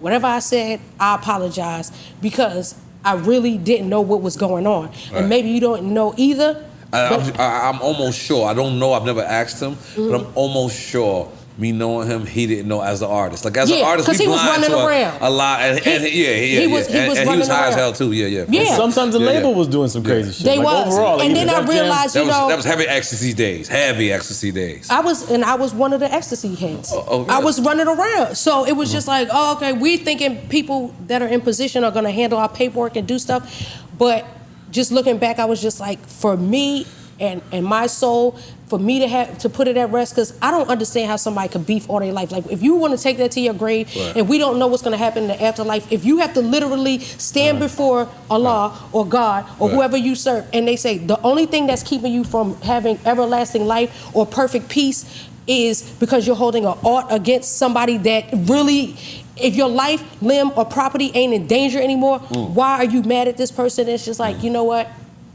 It wasn't affecting none of my business or my hits. I was affecting it. So I got to the point where it's just like, yo, I apologize for us. I ain't mean that shit. I was one of them days. Bitch, my period could have been on. It could have been anything. And I was talking shit. But I'm one of the first R&B artists to talk shit. Like, I used to be talking shit to niggas, and I don't know where that came from, but I think it's my accomplice. I really would talk shit to niggas. Right. I'm going to tell you something. I was on a tour, I think, with Ja. I was on a tour with Ja. Now I think with Ja Rule, but I was on a tour with Ja Rule, and one of the illest moments I've ever seen in my life was him look to the crowd and say, I want y'all to say, I cry, and then this crowd say, you cry, and then this crowd say, we cry, and then he didn't even say we're gonna say that part together. And he came out there and he was like, I cry, you cry, we cry, and then he just went like this. And I said, I need one of those records! Yo, that shit, I'm talking about we were in a stadium, and I looked, and I said, holy motherfucking, do you know how big, because I thought Put It On Me, and Put It On Me but is have you ever big. seen when the end song, the Where Would I, or I don't even have to, when you have a hit record, you don't even have to sing it. What I do is like, all right, we're just gonna go to this part, and y'all know what to do. And I literally stand there, and people sing it to the top of their lungs. If it's an anthem or a school song, it's the best feeling in the world. Right. And that's when I realized I had to let some shit go, because when you know your part is the one that people love, run with it. To this day, that's people have messaged me and be like, turn off the record, DJ. Y'all ain't got Lil Mo's part playing. I'm like, but y'all do. They was like, why the fuck do a part of or a version of Put It On Me exist without Mo? I'm like, well, that was on the album. They later striked it on the album. You did say that. Yeah, but people are like, I don't want to hear it without you. Yeah. So it's just like I realized there was something in my voice, or that my gift made room for me. Right. That when you hear a song without me on it, you don't want to hear it, because it don't make you feel nothing. But yeah, the wind from your applauses. But where did y'all film that video at? In, I think, West Palm Beach or Florida. You're supposed to say Miami. Just supposed to say Miami. Miami, the yams. But because I remember that whatever it was, I believe it was West Palm Beach. I know that once the sun goes down, the town shuts down. So they was like, we got to get this shot. Hype Williams like, we got to get this shot, because it's like an all rich. Well, there's another side of West Palm that's hood. Yeah, that's West Palm. Well, we wasn't on that side. You're talking about Palm Beach. Palm Beach. That's where all the people they said is rich retayees, and at 6 o'clock the city shuts down, and you have to be in your house, or it's your birthday. Well, so how? Because when I always we interview somebody, I go to Twitter. Because Twitter is like the most evilest place on the planet, but it's also like the most smartest place on the planet for certain people. Twitter is. And when I said, anybody got questions for Lil Mo, they said, how does she feel that she basically put Fabulous on? That's what they said. Yeah, everybody always asks me. Why do they think that? Do you think that? Well, I know that before we did Superwoman, he was like on all the mixtapes. Yeah, but that was his first radio record, right? Yeah, that was his first crossover hit record. And he was also signed to Elektra at that time too, because a little bit after. He got signed after Superwoman. Wait a minute, so you got him? Okay, continue. And then Desert Storm got their imprint deal or whatever, their label deal through Elektra. Right. But yeah, Clue had all the mixtapes on lock, and because it says Superwoman 2, the remix, correct? Yeah, because there was a Superwoman Part one, and that's when I did the Beanie Siegel beat, and I can't wait to see that battle. Okay, yeah. But anyway, we'll talk about that later. we gotta call him up. We gotta call him up. Because you might have jumped out there. She brought him up. You gotta call him up. No problem. I'm gonna drink to that one. I had to drink to that because when that's what I was like, oh, it's No, you know that's my bro. Yeah, beats like that's what you were saying. Go ahead. So what was the beat? Part one was what? Dun, stop. Dun, dun, chill. Dun, dun. I used Brian Michael Cox did that beat. Right. So I did you ain't gotta look up in the sky for, and Jermaine Dupri was like, this shit is a hit. Right. But we sent it into Elektra, and they was just like, the song is too cocky, da-da-da-da. And I'm like, Superwoman 1. Superwoman Part 1. Because I was like basically saying, you ain't got to look at these chicken heads, you ain't got to look anywhere else. There's a difference between me and these girls. And they was like, well, we don't want anybody to get offended or think that you're taking shots at them. Yeah, they think that's deep about it? I was like, I don't even know nobody in real life but Missy Elliott, and I'm not talking about her. Like, are you kidding me? So I did Superwoman Part 2. I was in LA with Clue working on a record because we had did songs with B2K. Like Clue and Duro produced. Yeah. So you heard that, young girl? We did a song with an artist that was on DreamWorks because they cut checks. Her name was Kanela Cox, and we had DreamWorks. That was Steven Spielberg record label, right? Okay. And Drano was cutting checks. He was from LA. He was a street nigga. He'd be like, I want $50,000 for a song, and the motherfucker don't even come out. Hey, I don't care. They checks clear. Right. DreamWorks. So we were doing the song, and we were doing the song, and the session was over. There was 2 hours left, but Clue had to get back to the East Coast for his Monday night mixtape. And I was still in LA, and I was like, we ain't wasting this 2 hours. And we ain't just sitting up here. So I was like, hey, play me a beat. He played me the Superwoman beat. He was playing beats. He was like, I think you should do something like this. And I was like, I don't like when people tell me what to do. This is Clue. He's playing beats. So he plays a beat, da-da-da-da-da, and it was just a da-da-da-da, da-da-da-da, da-da-da-da. And I was like, I want that. Because that sound is so annoying. I want to annoy people, but when I put my vocals over it, that shit gonna go up. He was like, I can't give you that beat, sis. That's for M.O.P. Ooh. Wait up. Did M.O.P. have a version of it already? No. Wait up. Because you're going way too fast. Hold on, we're gonna slow you down. Y'all need to do a remix already with M.O.P. on it now. Wait up. I was like, how about some hardcore? Yeah, we like it raw. This is so great information. That's crazy. This is stuff people would never know. We need more. So you telling me Superwoman Two. Part 2. Original beat for that song was made for M.O.P. For M.O.P. Whoa. You killed, like you said, you killed it so much I can't even think about it. And trust me, M.O.P., I'm a big M.O.P. fan, but now that I hear what you did to it, I can't even fathom them rhyming on that. What was crazy was it was literally just a da-da-da-da-da-da. It still stayed Brooklyn, right? Da-da-da-da-da-da. And the beat was dum, dum, dum. But I sang over so that every day, I sang that there was no chords and no keys, so I had to sing that. Where I told him, I said, drop the music, tell me how many beats per minute. So Duro edited it out, but I was like, every day. I was snapping my fingers, singing that, and I had to stack my vocals. So we later had some some musicians come in and play the bridge, the strings, and then add those keys on it. So if you hear the original beat to when it became the TV track, you'll be like, nigga, you could tell I was around Quincy Jones and them. Goddamn, nice because I seen before. The win from your applauses. No, but it was just like, it was for M.O.P. So I did the song and I sent it to Clue. We had to Delta Dash it. Here's was the craziest thing. Delta Dash it. Remember those days? Why wouldn't you why would you put M.O.P. and Fab on there? Okay, so the thing was with Fab, I'm always listening. I used to be a mixtape head. Right. And Clue's like, who do you want to get it? Because by that time I had worked with Missy, Ja, Jay, everybody knew my name. Right. Who you want to get on it? I was like, when you say Jay, we're talking Jay-Z. Jay-Z, Okay. I could have had M.O.P. on it or anybody, and I was with Elektra, so it could have been a check, but my budget was basically tapped out, which means that I still had money on the back end, but I didn't want to use all the money because I knew So they you was going to saying hit me in Fab the is head. cheap. Let's just No, make sure he wasn't even out. Fab being But it was in cheap. the family right there. I'm just I playing hadn't Fab. even met Fab by then, but it was just like, listen, once we With put this Clue out, in them, it was like yeah, I right know there. they're gonna be like, I know Duro's mixing fee is gonna absorb that. Right. So I know Jay-Z's gonna charge $100,000, Right. Missy's gonna charge me $200,000, and MOT is gonna charge me $400,000 for the disrespect for taking their record. So wait, they already knew that they had that record? Well, or are I they gonna think find out now? I don't They might be know. finding out. Okay. So, Clue was like, so who you want to get on the record? I think it would be dope with a rap. I said, the boy that spelled his name on all your records. He was like, Spiz? I'm like, yeah. I'm like, he's dope. He was like, oh, that's easy. Text him and Fab, and he was with, he wasn't with Skink, he was with Webb and Cheo. Okay. Him and Webb came to the studio with yellow do-rags on chicken boxes and Skytel pages.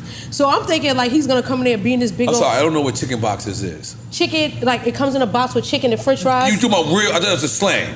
Oh, what do you y'all talking call about them? real Food. chicken boxes? They came in there with food. Okay. So me thinking, I oh my thought God, that he's was on slang. all, I he thought was you was- I all in thought the that was a blicky or mixtapes, something. dancing, rapping, spelling his name. I'm thinking he gonna come in there with all these slick Rick jewelries Yeah. on and wilding out. He came in there with just him, Yellow do-rags. yellow do-rags, a And chicken chicken box, and I boxes. believe maybe Street Fam. It was like, I'm just like, oh, y'all didn't come here with 100 people? Right. So I'm just like, so you ready to do your part? Because I'm going to go, I'm going to let you do your thing. He's like, oh, I'm ready. Oh, okay, let me move out your way. So we were at Right Track. I leave out. So he comes back like a couple of minutes later. So I'm like, you finished? He's like, yeah, so before we push play, I hope you don't mind. I did a little something in the intro, and I did something at the end. Oh, so you just working above and beyond. So as soon as I heard da-da-da-da-da, somebody, he was like, little M-O. I was like, oh my God, he spelled my name at the beginning. Bam. So he was like, I guess I ain't got, soon as I heard his voice and what he said, I was like, you've got to be kidding me. What was his first couple of lines? I forgot. I guess I ain't got no reason to mingle around. I found a superwoman that could leap from the truck in a single bound. Mommy, I'm trying to bling you down. Some niggas without shades on can't stand when I bring you round. She put her lips on the weed, still pulling to work her tongue and make me come faster than the speed and bullet. My love stronger than a locomotive, but only for the FABOLOUS. Sing to me, ma.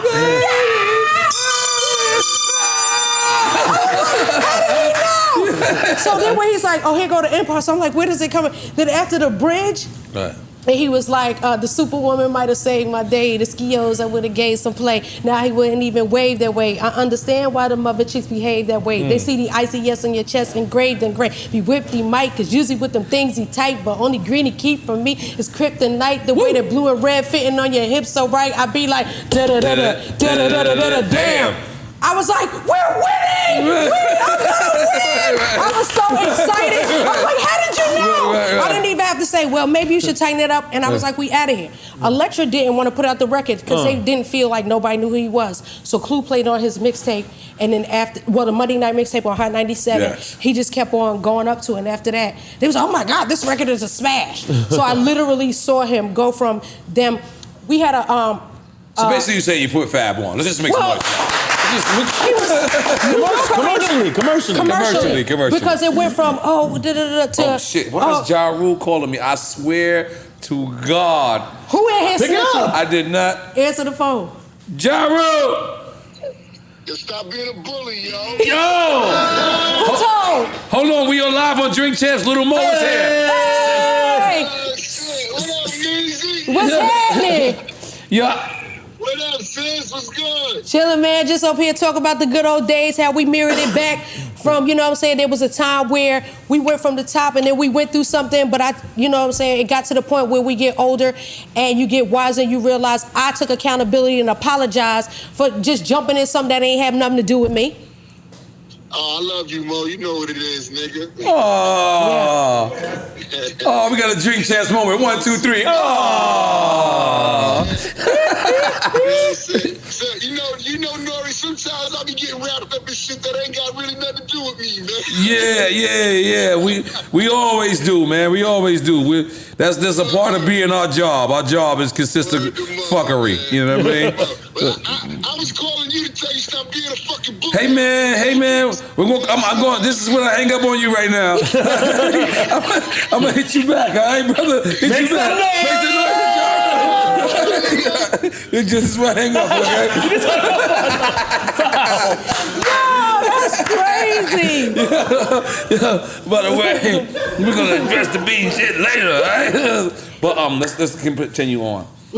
So where was you at? Boom. Now, Superwoman. First commercial record for Fab. So I could first commercial record for Fab, and then I was just playing around but putting them on. But a lot of people say that because as I tweeted out today, which I do with every guest, especially guests that I want to know a little bit more about. I'll say, yo, you got a question or a question too, and I swear to God, I can show you on my Twitter.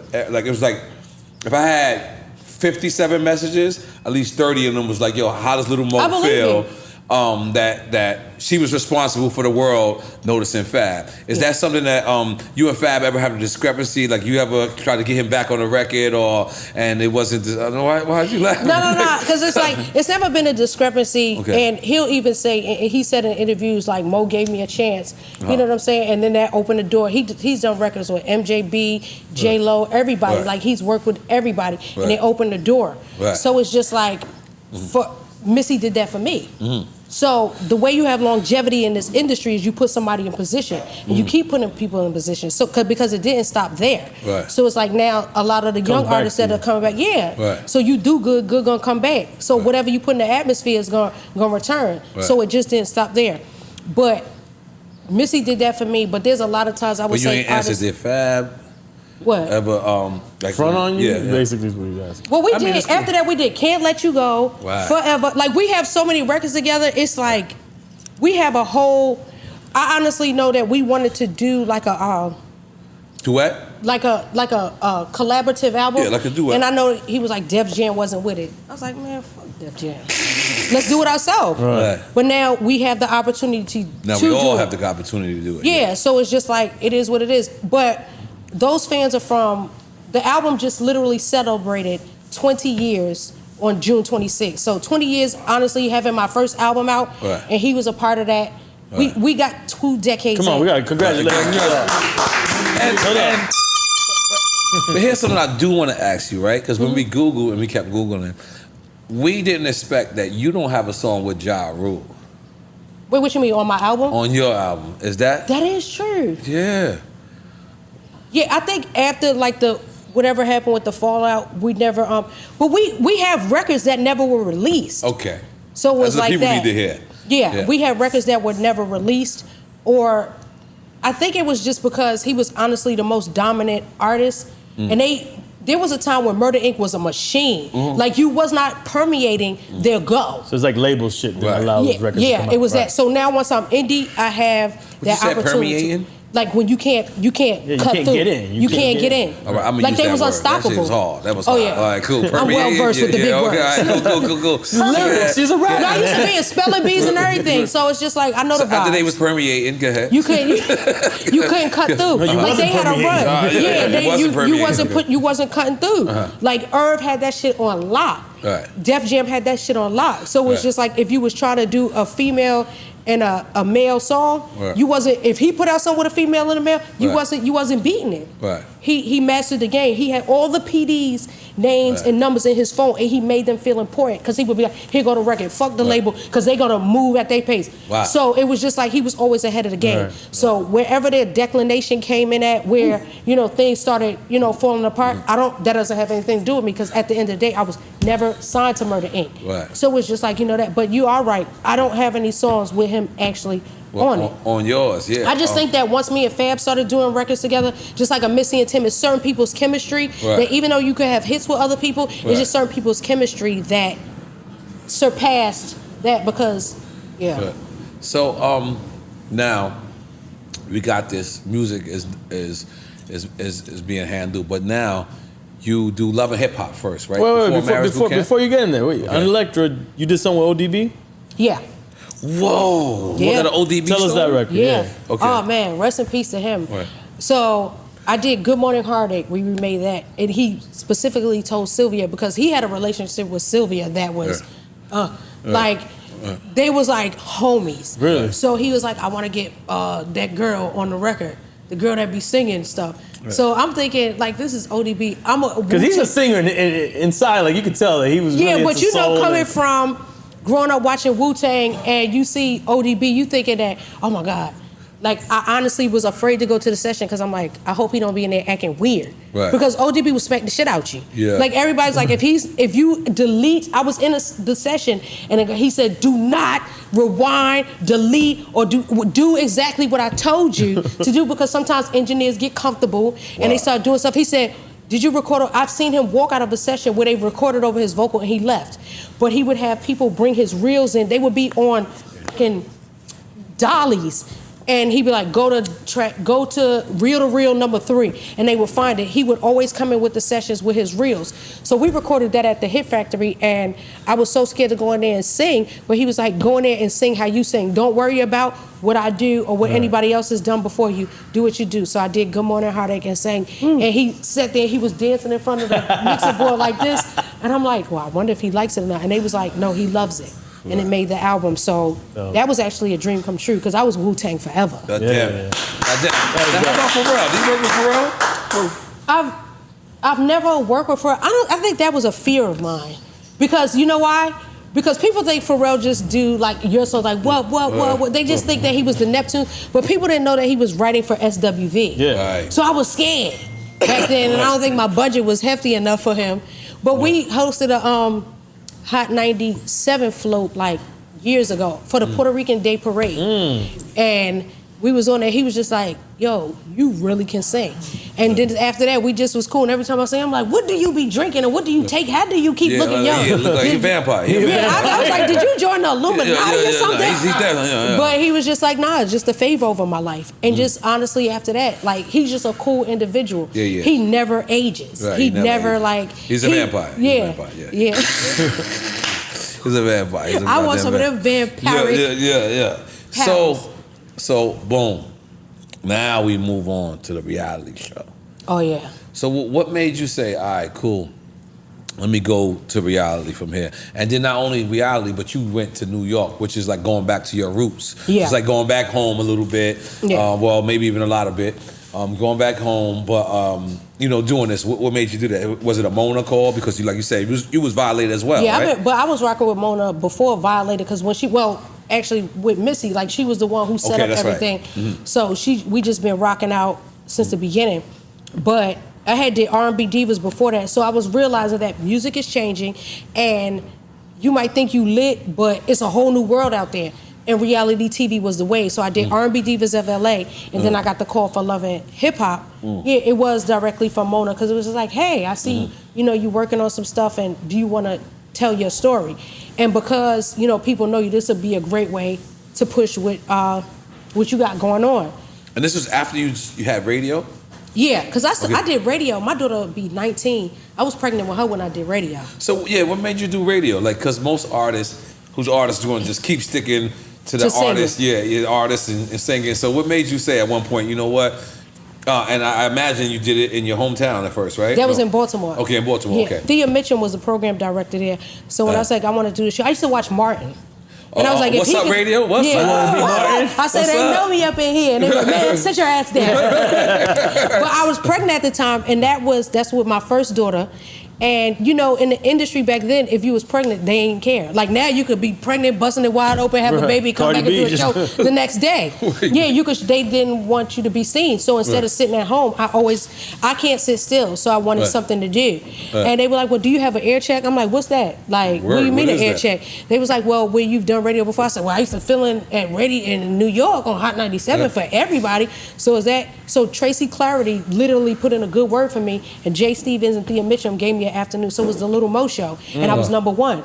Wow. Yeah, just by talking. But I had so many elements to the show. I literally patterned everything I did after Martin. So we would crank call people. We would it was really an all around good show until one day the Feds showed. The Feds showed up. Wait, what? To a radio show? I didn't know where this is going. What the fuck did you do? What happened? It used to be so much going on in Baltimore. So 2 things. One day the cop showed up because remember the DC sniper? Yeah. I was on tour during the DC Snipers. I was at the Waffle House. The Waffle House that he shot somebody out there across the street. I had just left there. I swear to God. I forget where it was at. Yeah. Want to know what's crazy? Is the DC Sniper used to go to a Subway. It was the radio station right here, and it was a Subway sandwich place he used to go to every day. And they was like, he was so polite. They didn't know he was the sniper. So I'm like, oh my God, I could have got sniped. So and you met the sniper before? I met his wife. Okay, get out of here. His ex-wife. Let's keep it going. Okay. So I just felt like it was just a protective thing at that point once they realized that he was in that area. And the second time they came was when the R. Kelly scandal had came out. Okay, hold on, because let's make sure we go back to the R. Kelly scandal because it's very important to me. Okay. To you? It's very important to me. Inquiring minds want to know. Okay. Let's just be clear. And we black. Yeah. We black. You thought the DC Sniper was black? At first, no. Yeah, because that's not no black shit. Because he was sniping shit. And he's sniping shit. Like, I don't know black brothers that got that much time on their hands. That's what I was just like. Was he with the kid too? Wasn't there a kid? He was with Malvo. Like that wasn't his kid, right? That wasn't his kid. He had taken him on. He was like 15. He was the one sniping shit. The kid.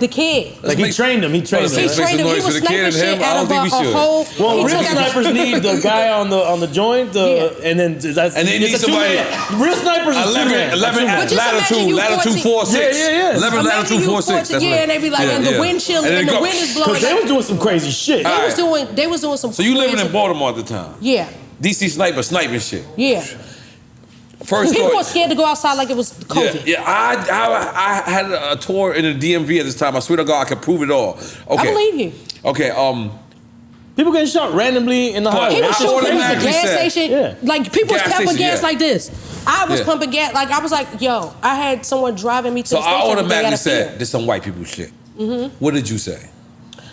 So at first, people thought that This some white people shit. not only that, but you know, it's a lot of military bases out there. He did not pop no brothers at first. He popped white people. At first, he was popping white people. And then he just switched it on the brother too. And then when they was like, oh, he's not gonna kill no black people, and then he popped the kid. That's when it was up. But my cousin was a sheriff out in St. Mary's County, and he was like, at first, they could have been stopped it. How? Because they have aerial stuff. They see everything. Okay. But then once it got to the point where he started, it's almost like the government could do anything they want to do. But why wouldn't they stop it? Because once you can control people by fear, then it's just like, okay, because they have like certain exercises that like they see did. how people react. Yeah, how they would react. Right. But he really, whatever was going on, he started invoking fear in the people to the point that nobody wanted to pump gas. Like businesses was suffering, and nobody knew where he was. Nobody knew what. Right. And nobody knew what car he was in. They just kept on saying DC Sniper. We have a composite sketch. Nobody knew he was going to Subway and Waffle House. And he was places. going to Subway after he was sniping y'all? We don't know if it was before or after. But nobody knew they would catch him sleeping at a rest stop and a truck block him in. He didn't look like a sniper. He didn't look intimidating. Snipers usually look sniping. Yeah, he didn't look. They get like a dirty, scruffy sniper. He looked like his name was Keith. He looked like he'd be on the internet all day. Keep sweating. Bobby Brown about to go at it. Oh, it's about to be up. Who you got? Take a shot. Take a shot. Who you got? Yeah, give me a shot. I'm gonna tell you why. Okay. Because it's about to be up, and then I'm gonna tell you who I think between you. Let's finish the sniper. Let's finish the sniper. Then we go to keep sweating. But the sniper, it was just like I was pregnant at the time. So once people stopped, scary for you. It was scary because then it's just like, oh, this nigga be over here. Right. Like now he over here? Yeah, it's like it got dangerous, and once he started going in areas, that was Towson. That's a money area. Towson or housing? Towson, Towson. Okay. So when he started going into areas that people thought he should be sniping in Baltimore. Like that's messed up. But then once they had a composite sketch, and I don't know if it was they wanted his him to be sniping in the wire. The Wire was already fucked up. The Wire would have sniped back. Yeah, the Wire would have sniped back. But his preciseness was, they was just like, they never thought it was a black person. He was ex-military though, right? Yeah. I believe so. But then when they found out that the young boy Lee Malmo was sniping, he was like 14 and 15. How do you teach, my son is about to be 13. God bless him. How do you put an impression on someone that's not your own child to be like, I want you to go out here and we about to change the game. And I don't think he ever physically abused his ex-wife, because I did panels with her about domestic abuse. Wow. And He was threatening, but he never touched her or them kids. Wow. So they were trying to say. What was his motive? So you just out here cool with the DC Sniper wife? The ex-wife. They was just He like was doing that. Get the fuck out. That's what was the rumor Holy allegedly shit. that he was mad at the ex-wife because That's a terrible domestic situation. That's why I'm just like it was crazy. So you text the DC Sniper wife sometimes, like y'all just No, holler. not anymore. We did a Y'all just holler, like She has a podcast with But her. see, I was younger then, so when I'm sitting up there, they was Sniper talks. like, yo, the lady, that's his wife, and I'm just like, and I asked her off the record, I was just on some like, yo, did he ever pop out? Like, but he would try to pop up at her sister's house and threaten her, but he never touched them, and I'm just like, yo, this nigga sniping DC shit. Sniper, you say pop out. What are you saying? Like he was just shooting at the sisters. Woo. No, he never shot at he the just family. showed up. He was popping people that had nothing to do with anything. A bus driver, a kid, a lady pumping gas. So from your random with understanding, he had an argument with his wife and said, "I'm just gonna shoot some other people." So he didn't have no manifesto. He had no reason. Like He didn't have no. It wasn't like he was. Oh, this child support is through the roof. he didn't say fuck the government. None of this shit. Yeah. So we He's don't like, know. fuck my wife. I'm gonna kill these motherfuckers. and he fuck these kids. I think he got too quick. And your mama too. Hey, your sister. Everybody, I think, honestly, has that breaking point. Right. And he That's was at serious his. breaking. That's Yeah. serious. So, like, wait, they sniped him out, right? I forgot. No, I thought he was in still alive? prison. I thought Lee Malvo was in The prison. kid definitely, but I think he's out now, right? The kid is out. He was like 14, Nah, wasn't we he? going too far with this shit. Nah, man, he was 14. He Can was we go to- underage. is Can you go? Wait. Yeah, please. Come on. Wait a minute. Like something, but it was like when I say people in different counties were afraid to Right. pump gas. Do you know how imperative it is to pump your gas? And then when you got to peek around and you don't know because nobody knew they couldn't find the vehicle, no nothing. The country was scared. Everybody, like people thought Everybody it was was scared. copycats that were going to start doing it. Yeah, he was literally he never missed. Right. So I ain't like once that. he killed that kid that was at the bus We stop, stopped that's when talking they was shit in like, case he's alive. We don't want to snipe yeah, him. like. Now but listen, that I shit was at the real. Waffle House. He The might- Waffle House that he shot at the gas station. One of those joints. It was either gas station or the Waffle House. We were playing around because we had just seen the news, huh? Oh They're about to say, yeah, they shit! did, but the young kid, he trying to get out I because think he was he's trying to say out. that he was coerced. Lee Malvo, Malvo. Yeah, I be knowing. So we were playing around. I swear to God, we on tour. We playing around as we get, like not getting gas. I know she said that earlier, but I think we were like just using the bathroom or whatever, and was like, yo, watch out, watch out, watch out. The sniper. And we playing around the sniper. We get to the hotel. You know how the tour bus shit, your tour, the TV don't work when y'all going on the highway. Right. And then once you pull up to the hotel, There's a satellite like the and internet, catch it. you Right, set- right. and it pulls up, and we all just look at each other like. He shot the dude at the same exact place we were playing. Like we were just playing around, like yo, let's get out of here. And we looked, and I pulled up. I was like, oh shit! Like we didn't play no more from that moment on. But they make Yeah. you think as an artist, like, what if he was at the show? Yeah. Oh wow. Damn. Yeah. No, he definitely shot before the show. It was not. Okay. It was before. But you know that. he was getting away because he didn't get caught after Yeah, the he shoot. didn't get so he caught. might have been at that motherfucker Word. like N.O.R.E. Like he might have been turned up at that bitch lit. Because You might have anytime- inspired him, man. When you get footage, Hey man, look because your shit's be lit. Luis gotcha. No, I just find shit. He might have sniped because people think that snipers just snipe and then be just on a rampage. Like No, they them chill after that. They Nah, chill they after move. that. Yeah, He yeah. probably went to the Wi-Fi and was like, "Oh, N.O.R.E. over there. I might go check it out. Oh shit, I ain't got no tickets. You know what I mean? I might. You know what I mean? He might Wow. pop through. Wow. Go to the last place they're gonna expect. The sniper They to be. always do. Now earlier I heard you say you worked with Jay-Z. How was that? In what area is Jay-Z is this? This is Powder This Blue, was- Blue Next year? Kicks? All right. Up for parole next year. Damn, he getting out. They gonna get him out. He gonna do a story. And he Yeah? gonna tell. Yeah, he he was gonna shoot his underage. ass off. He was underage. He was 14. yeah, yes. dude. That's like mental abuse. Like ain't no I mean, telling he what need to go happened. through a program for sure. But where was his parents? I always ask that, and I get That was chewed his up about father, that. right? No. No. That wasn't his There's no father? relation. That whole time. Wait a minute. So where was his mom and dad? That's why I'm just like, and So- every time I ask that, I get in trouble because people are like, why are you worried about where's people's parents at? Because my daughter is legally grown, and I can't even set up appointments. They were like, well, we have to speak to her first before we give you this information. So I'm just Wow. like, I need to know where the fuck these parents is at, because I need to know where my kids is at all time, because shit is real. Right. And you can lack if you want to, but niggas is catching people slipping, and I would hate to be the one.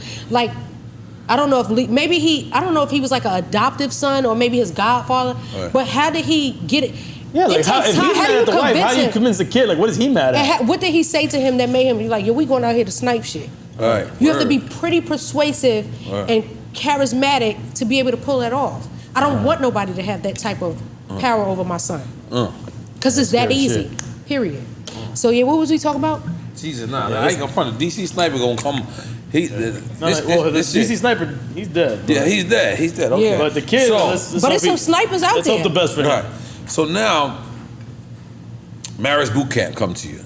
Oh yeah. All right. Because we were talking about Love and Hip Hop, but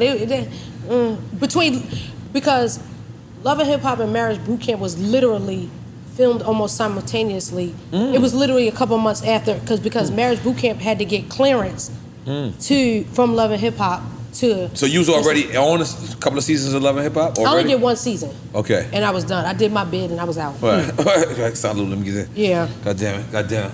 Cheers.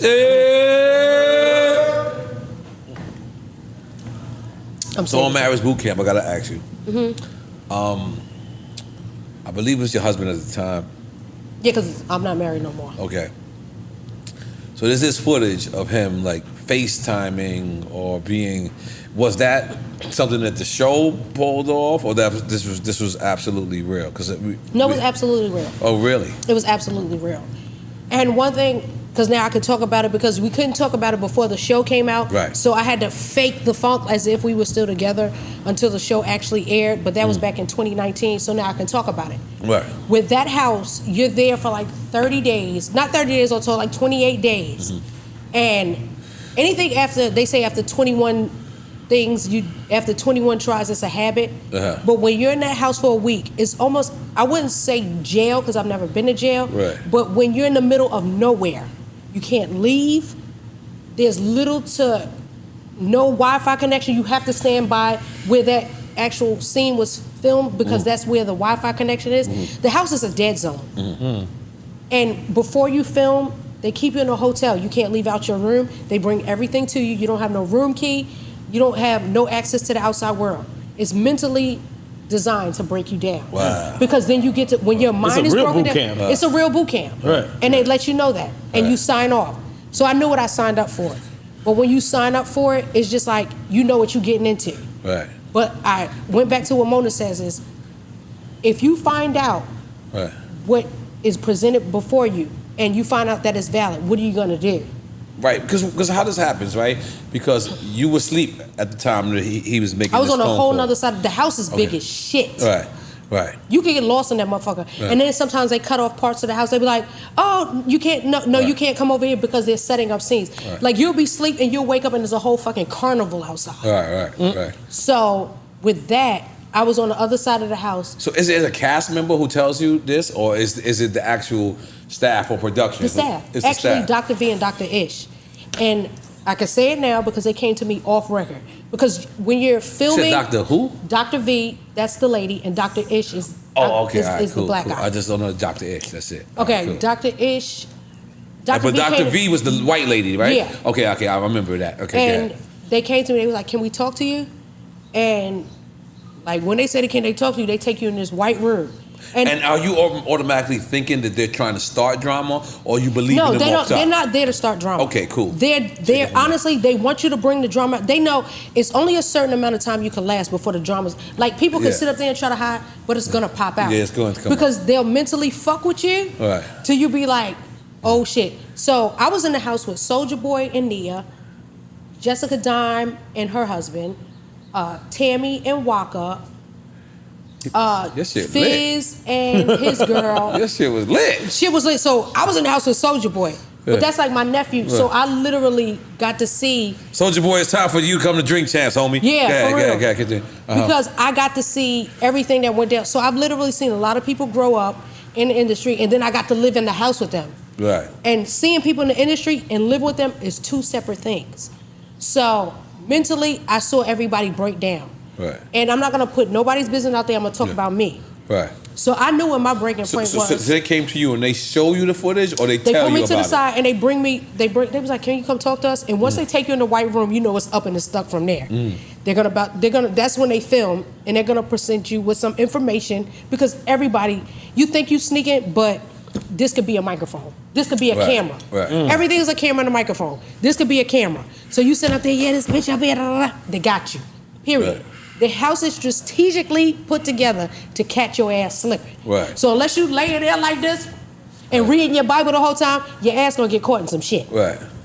So when they came to me, they unfolded these papers. They was like, hey, you good today? Yeah, I'm good. What's going on? Because we smoking hella weed. Right. Because you'll go crazy out there. It's the middle of nowhere, and you can't go nowhere. So they were like, we want to show you some pictures. You in Encino Valley? I don't even know where it is. Okay, cool. They drive you there, and you don't know where the fuck you go, because they'll stop, they'll pull over, and then you'll get in a Lambo. And then you drive up there, and you're like the president. Yeah, it's no address, Like the president plastic. sound like an ISIS You training can't camp. be like, I'm gonna send my location. There ain't none of that going on. Or they'll have the police out there. So I just remember them handing me some papers, which I still have to this day, because I went through some old luggage, and I'm like, God damn. They sent me this paper. They was like, do you know who this is? I'm like, nah, that look like a dude. They was like, oh, it's a female. Because whoever it was, I was like, well, the face looks pixelized. What is it giving? And they were like, are you the only person that your people is dealing with? I said, well, as far as I know, like, how the fuck? I can't even call my kids hardly out here. I have to use y'all phones to check on my kids. They were like, well, we have reason to believe that he has someone else in his life because he has someone in his phone saved as W-2. I'm like as a tax form? As in... Like woman number 2? Wait, like a W-2 form? They said it was saved as W-2, and I said, I do not know who this person is. W-2, like in there, I was thinking it's W-2, yeah, maybe. It's a tax form. I'm thinking woman number 2. Or maybe wife number 2. Wife number 2. So when they was like, okay. That's how you know how long I've been legal. I thought about straight legal shit. I'm like, the W-2 form? And that's what I was thinking. I was like, W-2. I was like, well, you know, people in the East Coast, they run scams. Maybe she funneling some money to W-2. Like, we don't do W-2, we do 1099. So I don't know who the fuck this is. So they was like, okay, so we're going to give you some time, and we're going to give him time to let you know, because we've already discussed this with him. So you never know what's going on. So they gave him ample enough time to say, listen, this is what I did, and they caught me slipping. But because we don't talk in the house, we writing notes. And in the bathroom is the safest place where you can write a note, but don't talk. So he has, they saw me on the phone with my sister, when I said I love you, and she said she love you back, they think it's somebody. I bet. But I'm thinking about the picture, bitch, that's only your sister. Okay, so now I get into defense mode. So then they take us both into the white room, and they're like, yo, so did you have a chance to discuss what you... He starts going off on the doctor. I said, sit your ass down. Don't talk to that man like that, because you know if you hit them, you getting prosecuted. Like, it's a clause in there. If you touch one of them doctors, you're getting arrested for assault, and then you're getting kicked off, and you're not gonna get paid. Period. It's like, you already know the vibes. Sit your ass down. Why are you being so defensive? What the fuck going on? We in the middle of nowhere. How the fuck? But if a motherfucker gonna do what they want to do, they gonna do that shit underground, up in the air, in the middle of nowhere. Motherfuckers gonna do what they want to do. Boom. So I had to play it off at that point, and I'm just like, damn, like, shit, I'm out here trying to fix this situation, but I realized that situation, even though it's marriage boot camp, I went in to fix myself. Right.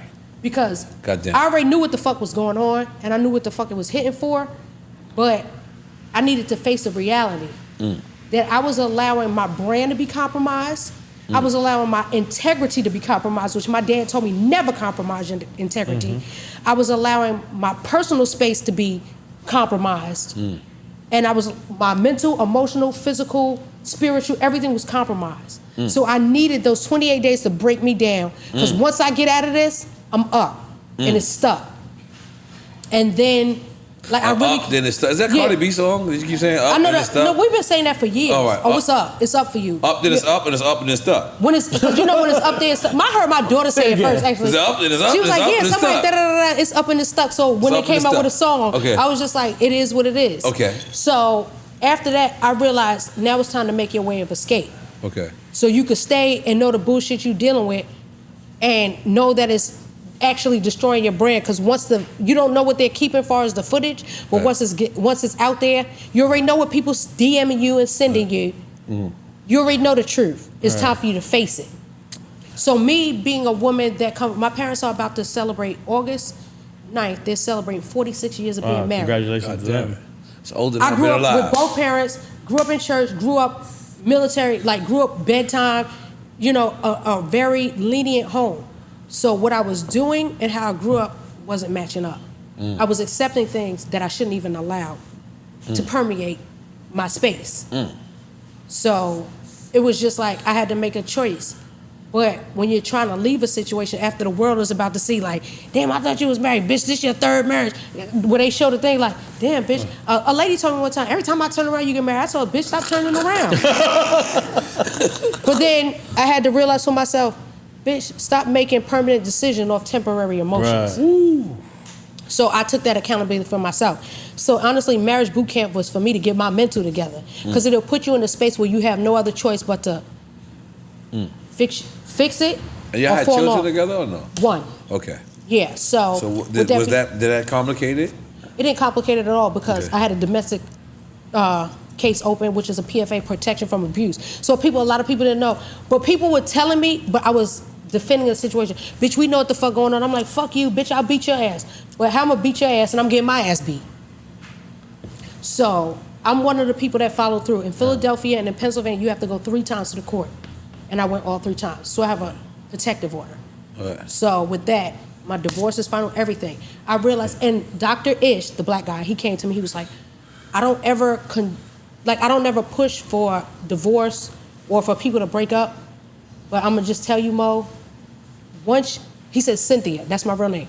Once you realize who you are, that's when you're gonna make the right decisions and you're gonna level up. And I asked you this earlier in a different way. So you related to Mary J. Blige when she felt like that? Very much. And on Hot Boys video set. Okay. Because I'll start crying. Now this one shit get real. I used to always go with my sister everywhere. I always keep somebody with my family close because I don't trust the industry people. Right. Motherfuckers will try to lie you. I've been in a situation where people try to lie people. I ain't got nothing to do with that. Mary J. Blige we were in our trailers and she was just shooting a scene. And so for some reason... Hot Boys video shoot? Hot Boys video shoot. I had my sister with me, and my sister was like, I want to meet Eve. I was like, well, let's go say hi to Mary. She with her sister, LaTanya. Right. Mary grabbed me. She was like, oh, my God. And I still have the picture to this day with me and my sister from the Hot Boys set. She was like, y'all got some... She used to call us the Pretty Wig Sisters. She was like, y'all got some pretty wigs. This is Mary talking This to is y'all? Mary. Okay. So mind you, I'm just getting the industry, and Right. I meet Mary J. Blige. Right. And I'm so freaking hyped. Hell yeah. Mary says, let me tell you something. Don't trust none of these motherfuckers and keep your family close. Why she sound like Mary right now? Like Chuck Bone told me, he was like, I remind him of Mary I felt J. Blige. like you just embedded her. She told me that. That was in Say that 1998, again. 99. Say She that again. said, don't trust none of these motherfuckers and keep your sister close. Wow. Keep your family, like your Right. real family close. Because people will play like they family and they don't. But she was like, where you get your wigs from? I was like, oh, my friend got them from Flatbush Ave. She ordered them, they $20. She said, the fuck? Y'all pay $20 and we just paid $1,000 for these to be flown in? I said, no, we get these just from Flatbush. My girl, my homegirl, Yaz, she buys, I give her $100, she buys 5 wigs and she styles them up. Wow. So while people is charging $1,000, she getting them from the line. She the source. And she called us the Pretty Wig Sisters. And then after that, I never forgot this. So every time I see Mary, it's always love. She always like Did you see a hugging. documentary? I haven't seen it yet. Okay.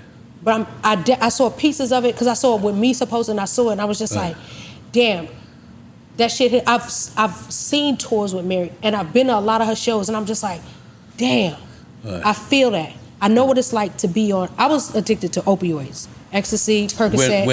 When I Googled you, that was the third thing that came up. Yeah. Was opioids, and I don't exactly know what opioids is. Can you explain that? Well, opioids are like Percocets, and it's a narcotic. But it started with prescribed pills? It started with prescribed pills. Because us as in the black community, when we think of opioids, we always think that's a white thing. Yeah. We're not realizing But that. I don't live in a black neighborhood. Exactly. So you know what's crazy is the soccer moms. Right. That's who be lit. You wonder why they be so hype and the Karens be so lit? I be like, oh, she's on meds. Wait, you're going too fast. They don't mostly do Percocets. They'll mostly do Xanax. A lot of that stuff, like when I was in Cali, Adderall. Okay. The amount that I was doing for my height and my weight, it was unacceptable. So how does this happen? Antidepressants, right? Antidepressants, yeah. You break a fingertip or something and you go to the doctor No, I and had they all prescribe all you? my children. I have 5 children. All Okay. 5 were born via cesarean. So they give you 30. All of them? All of them. And what does that mean, Damn. via service? Some people that They don't cut know. you open. You don't push it out your pouch. All right. So They cut you open. So they got to give you some meds after that. They give you a spinal, so they don't give you a normal epidural. So that means from here on down, well, from the waist on, from the ribs on down, everything is sleep. And before you can even go see your kid for real, and before you have to move your feet. And certain things you have to do. So when you have a vaginal birth, you can literally go home the next day. When you have a C-section, you do it 5 days automatically. It's like a surgery. It's a surgery. Yeah, it's literally the most. It's dangerous. It's dangerous. Yeah. Because everything is sleeping. A lot of people, they'll do VBAC, which is vaginal birth after cesarean, but I don't want to feel no labor, so I opted for all cesarean. But I realized now I was just getting all cesarean because I didn't want to feel no pain because I was going through enough in my life. So medicate me and give me my perks. Wow. And then after these, you saying after the highest level of meds that you can get, because no, I'm saying when did you become? You thought that you was addicted? It was after all 5 kids, or this was in between? It was in between. Really? Yeah. Because of they was giving you because the meds. they'll give you the meds, and then when they come past the point where it becomes doctors can lose their license for overprescribing. Right. So then we start going to the street to try to paying extra money. A 30 on the street now is $60. Before it was like 20. 25, now that's 60 because it's a short of opioids, a Percocet. Yeah. Okay. 30 is the highest. If you go over that, then you're just asking for motherfucking death. You might as well just do heroin. Right. But I never wanted to do heroin because I'm like, no, I can't see myself. Which is an opioid. But are you aware of what's going on? Like, are you aware that that this is almost considered? This is like considered real drugs. It is even drugs. though it's a new crack era. Even though you it's the new heroin. Even though you're getting it from a doctor, like, did you ever consider that this is crazy? Or I didn't care. Okay. So because I'm like, I'm in the music industry. I'm a rock star. I done popped X. I done smoked weed. I done did coke. Never did heroin. Never did meth. So I'm just like, everybody else is doing it. You'd be surprised how many people. And then Future got this song Molly Percocet. But I tried to give him perk and he wouldn't even take it. Wait, you try to give Future perk? Mm-hmm. At a Philly show, and he wouldn't take it. He was like, no. Recently, or this is when this he was had years ago. This is when he had this is about 4 or 5 years ago. It was him, Ty Dolla $ign. They had a show, and I tried, and I was just like, what the fuck is you doing, Mo? And he was like, no, I'm not gonna perform like that. So I was just like, you know what? Yeah. Big up to him. Big up to Future. When you saying what the fuck are you doing, Mo? Because here you are listening to his music. How I'm trying to beat a line because I hear a song and I automatically assume that's what he does. Right. Just because somebody says, I'm gonna shoot up the club. Nobody's You're really not supposed to bring up an M16. Yeah, like just because people say it don't mean they really do it. We know what's the wave. So and this is in Philly. He's in Philly. Mm-hmm. And you come to him and how do you describe the situation? You say, what's up, bro? I got some. Because I've seen Future for years. I've known him for years. Like, so it's like, and he always have a double cup. Yeah. Okay. And we were actually, I think we were. Well, you know what you're trying to say with that. We were actually, that's liquor. Everybody drinks before their show because it's a common. But no, but double cup means scissor. That doesn't mean. Oh no, he didn't have that. Oh really? We were actually making sandwiches. It's also yeah. Well, I used to do sip too. Really? Like, I don't understand how I'm still alive. Wow. I'm gonna tell you, because I've had situations where I've had to be hospitalized. But we were making sandwiches, and so we were like in the picture I took, and I'm throwing up a door. I'm like, damn, we was just eating, and I was just like, yo, you good? You want some? I was like, I got some 5s and some 10s, and he was like, no, I'm good. He's like, I wouldn't be able to perform like that, and I was like, I respect that. 5s and some 10s. Yeah, there's pink, there's green, there's white. So 5s are the whites. That's the lowest milligram. 30s, those are for the heavy hitters. Oh yeah. And what are we talking about? Percocet. Holy Perks, moly. which is. And what is the perks of perks? What are you? The perks of perks. Honestly, if you don't, it's a pain med. It's the highest level of pain med. Right. So when you're on them, you become aggressive. Because you feel nothing? You don't feel anything. It's honestly, it's almost like it's an upper, so it makes you feel a coke high, but it makes you feel like you're invincible. So I won't be in here throwing shit around. See, when you start mixing stuff, I've been in places where I've knocked shit over. I'm gonna knock all this shit over. You know what I'm saying? But I'm just like, damn, like I really let myself hit rock bottom. But you said a coke high.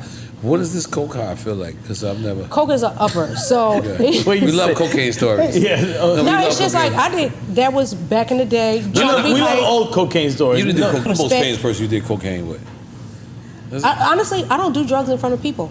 Really? Mm-hmm. Because I've always had fear of, they gonna have me looking crazy and my butt be out, like some weird shit. Okay. I remember being high off X and I had to tell my manager at the time, like, cause she gripped me up. I was with Snoop and Joey IE. And I was about to get turned high, and she was like, sit your ass down. Don't you ruin this party because this is not your place. And I sat my ass down. And I went in the room and I remember crying because I thought the phone was on fire. I was like, can we please get my mother on the phone because I don't want to be this high. The phone was on fire? That's what it looked like to me. Ecstasy is weird. So I stopped that. But I was chasing that high. From Percocet? Yeah, well, I hadn't done perks by then. I was just doing X. Okay. Halves and wholes. I thought I was a rock star. She took a half and took a whole until it slowed down. Yeah, but I would sing a show and be killing it. So I wasn't like singing all weird and stuff. To me, that's what helped Ja Rule is ecstasy. It helped a lot of artists. You'd be surprised. There were gospel artists. Put it on me. You was on ecstasy. Yeah. She's a gospel artist on ecstasy. No. I'm trying to ignore that part. No, I'm not ignoring that. I was high. Did you say gospel artists is on Gospel ecstasy? artists, they do drugs too. There's a couple of them. You'd be surprised because No, I'm not surprised. it's like with artists, just because they sing a certain genre of music, you just never know what the person's going through. Right, and I right. realized what I was going through. I realized that I was trying to cover the pain with pills, but it was actually destroying my spirit. So that's why I would retaliate. I'd be throwing shoes at bitches, be trying to fight. Like the last straw was, I remember I was off a pill. I was off a Xanny. No, I was off a Addy and a perk. And it's Adderall. Adderall. Now, Adderall. Now, my white friends take this because they say they ace their tests. It's actually prescribed. Adderall is to calm you and to keep you focused. So it's those like a fake drugs. limitless pill. Like the limitless Those pill. pills aren't designed to make you go crazy, but when you start making cocktails, abusing them, it does. Your system's just like, wait, what the fuck going on? Now, what's a cocktail? Cocktail is A cocktail's mixed with Addy, a perk, and alcohol Right. to start your day. Okay. So me being 4'11", 123 pounds, back then I was like 115. How am I still alive? Right. So that's when I had to become an advocate because I'm just like, yo, this shit. Because once the high come down, you be so aggravated. That's when I start cursing everybody out. The fuck you talking about? Bitch, will pop out. Like, what? And a lot of people, I had lost a lot of fans. Like, it was making the blogs. I'm like, well, the stuff I'm promoting, y'all don't post up. But when I talk crazy to people, that's what y'all post up. So I thought I had the music industry by the balls. This is on you while you was on the radio? No, not while I was on the radio, because I know that with radio, I had said something to someone one time, and they called the radio station trying to get me fired. I said, you can't get me fired. Bitch, I'm number one. Right. So I became cocky at that point. Make some noise for that. Morning show, it's hard to be number one. But people would call and complain. But then when they call and complain and too much, you just like, all right, I got to fall back. But nobody would tell me, because I wouldn't listen. Because you was on the y'all. Yeah, I was on the Yachty. Okay. But you think it's individual? Literally at 3 o'clock in the morning, going to the radio station and be there at 5 or 6 o'clock show.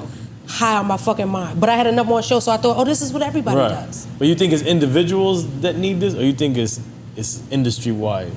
That everybody, like, the industry. this is the crutch that everybody needs to deal with all the social bullshit, the public, You don't need it to deal media. with it because a lot of with the industry, you don't want to deal with the bullshit. So it's so many people. I can look at people right now because I've come from it. I'm like, oh, that bitch high as shit. Right. You think you regular? Like you think Wendy Williams high?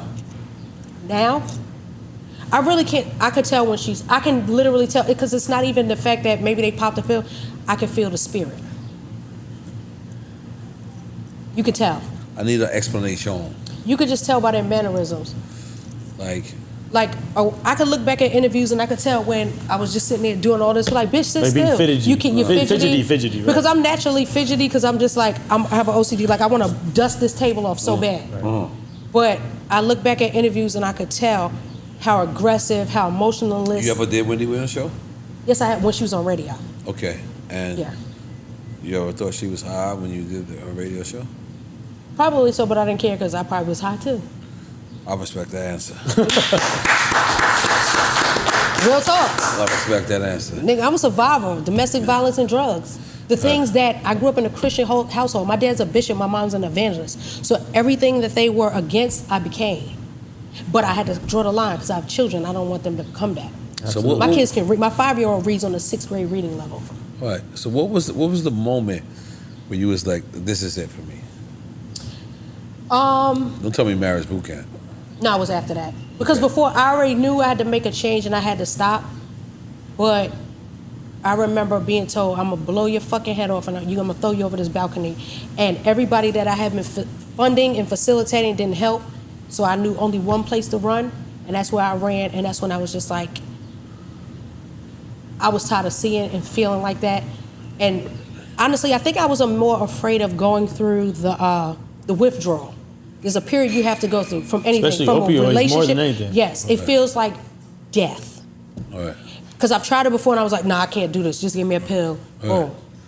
But I was afraid of the withdrawal, and it was just like, you want to die, and be selfish because you have children, or do you want to start from scratch? And starting from scratch literally means starting everything over.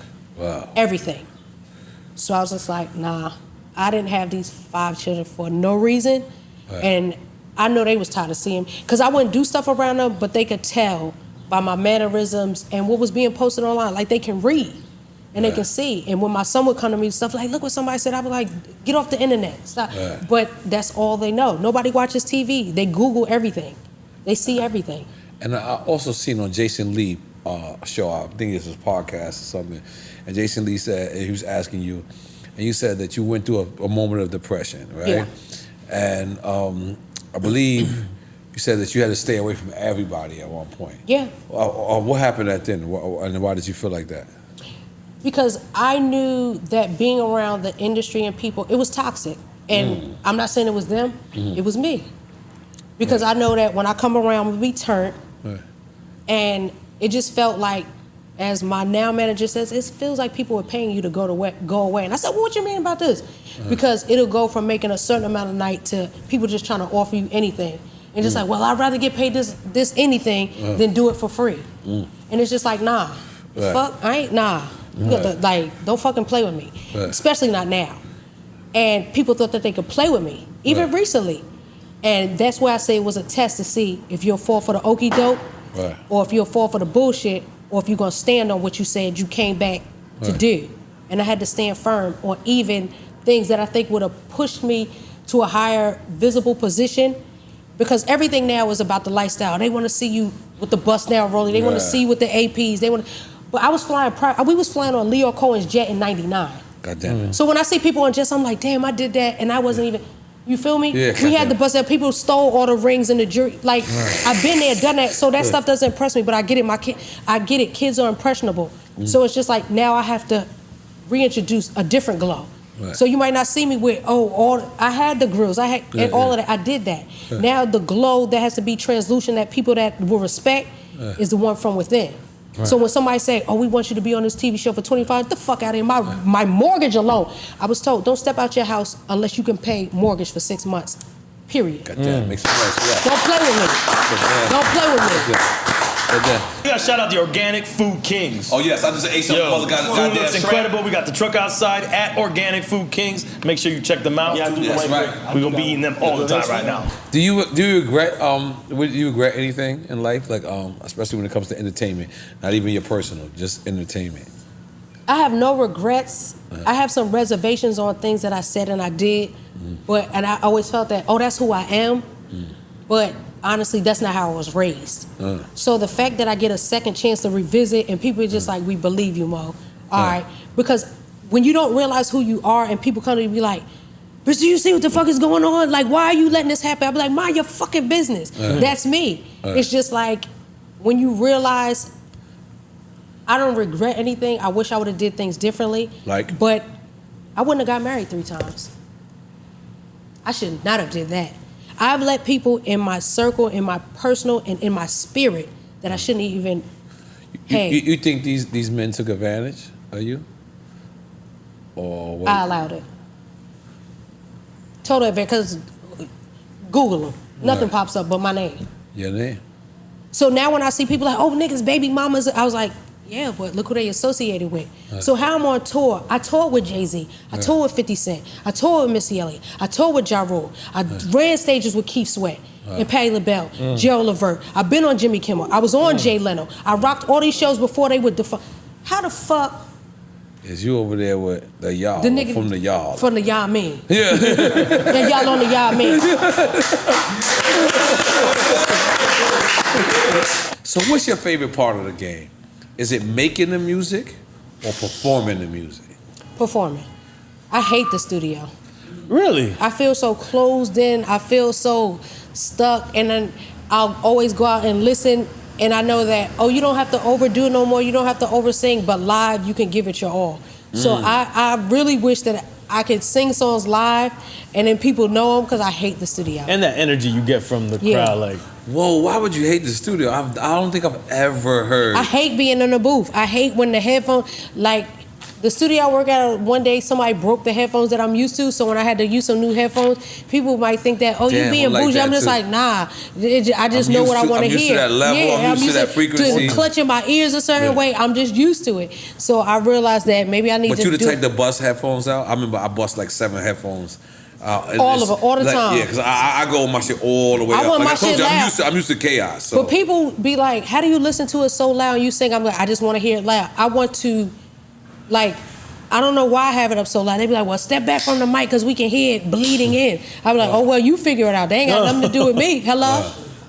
Wow. So, and was you on Atlantic Records as well? No, just Elektra. Even though it was WEA. And Cash Money. WEA, yeah. It was Warner Cash Money Elektra. was Universal? Yeah. When you were on that? Okay. Yep. Wow, goddamn. And independent now. Yeah. And you have a podcast as well, right? Well, I did the podcast like 2 years ago, and I was traveling to New York. I actually had the Lil Mo show. We was running right above Madison Square Garden, so it was like a lit situation. It was I forgot the station that was over there. They had a nice room. It was like a stage and everything. So I was doing a podcast, and I just realized like the artist side, you have to like pick a side with R&B, because when you're doing interviews and you have to discuss current events, and when somebody do something crazy and you have to talk about it, people think that you hate, and I'm just like, I literally used to have to tell artists, well, stop doing dumb shit and we don't have to report it. Right. So because I really have to focus on my craft and my glow, it's just like I'll do the podcast, but like everybody has a podcast now. Right, now everybody has a podcast. Everybody has a podcast, and I'll be like, there's some people, I'll be like, don't nobody know what the fuck you gotta say. Right. Like, people just think you get on the talk, they don't realize it's production, you have to stay current, content, everything. But I learned that from radio. So I literally came from major and learned everything, from the artist side to the radio side. Yeah, so it's like, now I know how to rock it. So once I do my show this time, I think it'll be through the roof, because I got the friendships and the relationships where I could call anybody, be on, but you got to make sure people care. And did you like reality TV when you did it? I did. Okay. But at the same time, it's just like, I know that the higher ups have their favorites. They be like, well, they getting all these episodes and don't nobody. See, I'm a part of that. I'm a part of the industry, but I'm also a part of the don't care society. So they be showing stuff on TV like, don't nobody care. Like, what you think nobody will care about right now? People don't care about foolishness. Like, if you're an artist, they just want to hear you sing. I think it's about the name of a show. People I just look at the. What show you hate right now? Let's just throw it out there. I don't even watch TV. She told us that. Yeah. I watch movies. Okay, what's a good movie? I just watched a movie. It was a Netflix, Prime no, it was Video? Hulu. It was called I Saw the Devil, and it's totally it's Japanese, but they have the subtitles. Shit is Japanese. lit. Yeah, let me just say crazy. Yeah, they be lit. Like he was not a cannibal. He was dismembering people, but he wanted to be caught, but they couldn't catch him. And he killed the FBI, a Japanese FBI agent's fiance, and she was pregnant. So he started killing shit. Shit was crazy. I'm into gore. What's that shit? Not hard boiled. Hard boiled? Yeah. What's it? Hard boiled. John Woo, hard boiled. Like, I never saw. I watched The Family Guy. Or I'll either watch total comedies, satire. Okay, what's a great comedy movie you like? Step Brothers. Yeah, or me and my son, we watched Napoleon. That shit's funny. Napoleon Dynamite. My son, like, we'll go places. Nacho Libre? You didn't watch Nacho Libre? Yeah, Vote for Pedro. Yeah. But my son went to something one day. He went to. Did he vote for Pedro? He started football workouts. Oh, and he started throwing the ball. And they was just like, yo, Justin, they told my son, Justin, they was like, you missed 3 passes, you trash. He was like, well, that guy was a ripoff. So he was like, my son is hilarious. Right. And he says stuff around me that I'm just like, I don't know if a son should be saying to a parent. Like, he'd be like, Mom, yesterday was so hot, it was hot as tits outside. What son says that to their mom? You can tell you're getting a lot of money because he's raised right. Yeah. Because no real hood kid is saying it's hot as tits outside. I'm just throwing that out there. I've never in my life said that word in front of my mother, and I'm grown to this day. I'll be like, I'll say boobs, but I'm like, oh, my kid's really. I mean, there's worse things he could be saying to you. The stuff that my son says and the thing he's watching, I'm like, if he's like from the hood and in the hood, he would have been like as hot as Rikers Island, and that's not a good thing. That's not a good thing. But my 5-year-old, when he just got out of kindergarten, so they did half virtual and then they let them in for 4 days a week. The last day of school, he was like, yes, it's gonna be a hot summer. It's litty as a titty.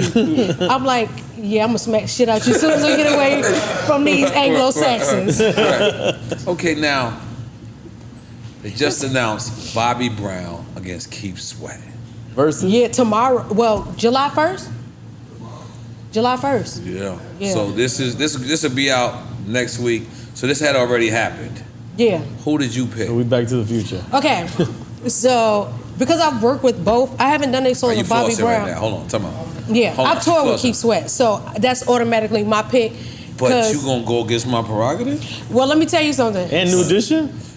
Wait, New Edition gonna be there? No, I'm just saying in general. He could go on that bag. He can go on that. He bag. can. But they both work with Teddy Riley, so honestly, this is really Teddy versus himself. Are we taking a shot? Are we taking a shot? Let's do it. Come on. Let's take a shot. Let's take a shot because I don't know where you're going with this. Because I was just like with Bobby Brown, he was the original bad boy. Yeah. So my brother's he gonna now touch his Yao Ming 3,000 times. No, my brother got a whooping one time. Remember that's his prerogative. When my prerogative came out, my brother was dancing. Remember when Arsenio Hall was out? Oh, shit. My brother used to be dancing, and we were supposed to be in bed because my brother's 37. Arsenio Hall with the long finger? Yeah. We need Arsenio Hall here. And my brother was dancing, my prerogative, and he got a whooping. And my dad was like, I told you to go to bed and stop Bobby Browning. So whenever he used to pump and dance like that R&B singers used to pump, my dad said, stop Bobby Browning. He was like, that was inappropriate. So now, you young homies, why y'all don't gotta fucking dance Bobby Browning? I would like to learn that, Bobby Browning. Well, they do this now. That hopping the dolphin. No, but we need the Bobby Browning. No, I want the Bobby Browning. But all the R&B singers used to go like this. Salud. Hey! Bobby was the original bad boy, so he can't. We watch you, Lil Mo. Yeah, because I gotta let it live, man. You ain't gotta drive. You gotta relax. Yeah, you right. Gotta have some we in fun. the yam, so I'm like. We in Miami, Lil Mo. I've been here in a year. You made it through all this pandemic. We did everything. You a motherfucking legend. I Our show the industry. is about giving artists their flowers. Thank you. And you deserve your flowers. Thank you. You have always been there. I've never seen you, with the sourpuss face. I've always seen you happy. I've always seen you there working, busting your ass, and you deserve to be there. You deserve to be the legend that you are. And we want to tell you to this face. We invented giving people the flowers. I don't know if you know. Everyone's saying it now. Soulja Boy voice. No, it's real talk. No, I believe Everyone's saying it now, but we did this right here in the same exact place. We said that we didn't want to interview the new artists, not because we don't got love for the new artists, but we do. But they have the Hot 97s, they have the Power 105s, they have these all other outlets. Where's the outlets for the people who've been here 10 years and more, their seasons, and that still want to be here? Yeah. And you know what? They deserve their flowers, and this is what we did. We don't want something to happen to you and say, oh my God. Yeah. This is what they deserve. So this is what we didn't invent the whole flower thing, but we invented it in hip hop, saying giving people the flowers. Thank you. And just in case you don't know, you deserve your motherfucking flowers. Thank you. You deserve your motherfucking flowers. You're a legend. You're and pursuing on. Did you think that when you first started that you would survive this long? No, because I literally used to take it for a joke.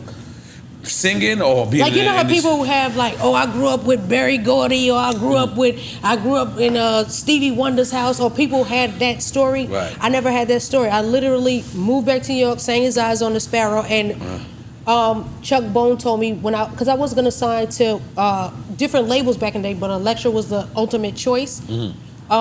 Especially with Missy being there. Yeah, not only that, but Busta it was just Rhymes like was there. not forget. Yeah, I was supposed to sign a Tommy Boy. It was like certain labels that I had took meetings with. Glad you didn't sign a Tommy Boy. Hello? I was on Tommy Boy. I mean, Tommy Boy at one point was a legendary label. You know what? They Tom were Silver. for hip hop. Tom Silver at some I was point. balancing the hip hop and Tom R&B. Silver at some point, I'm gonna give you your flowers. I'm gonna give you your flowers, Yeah. Tom Silverman, because he did make me a lot of money.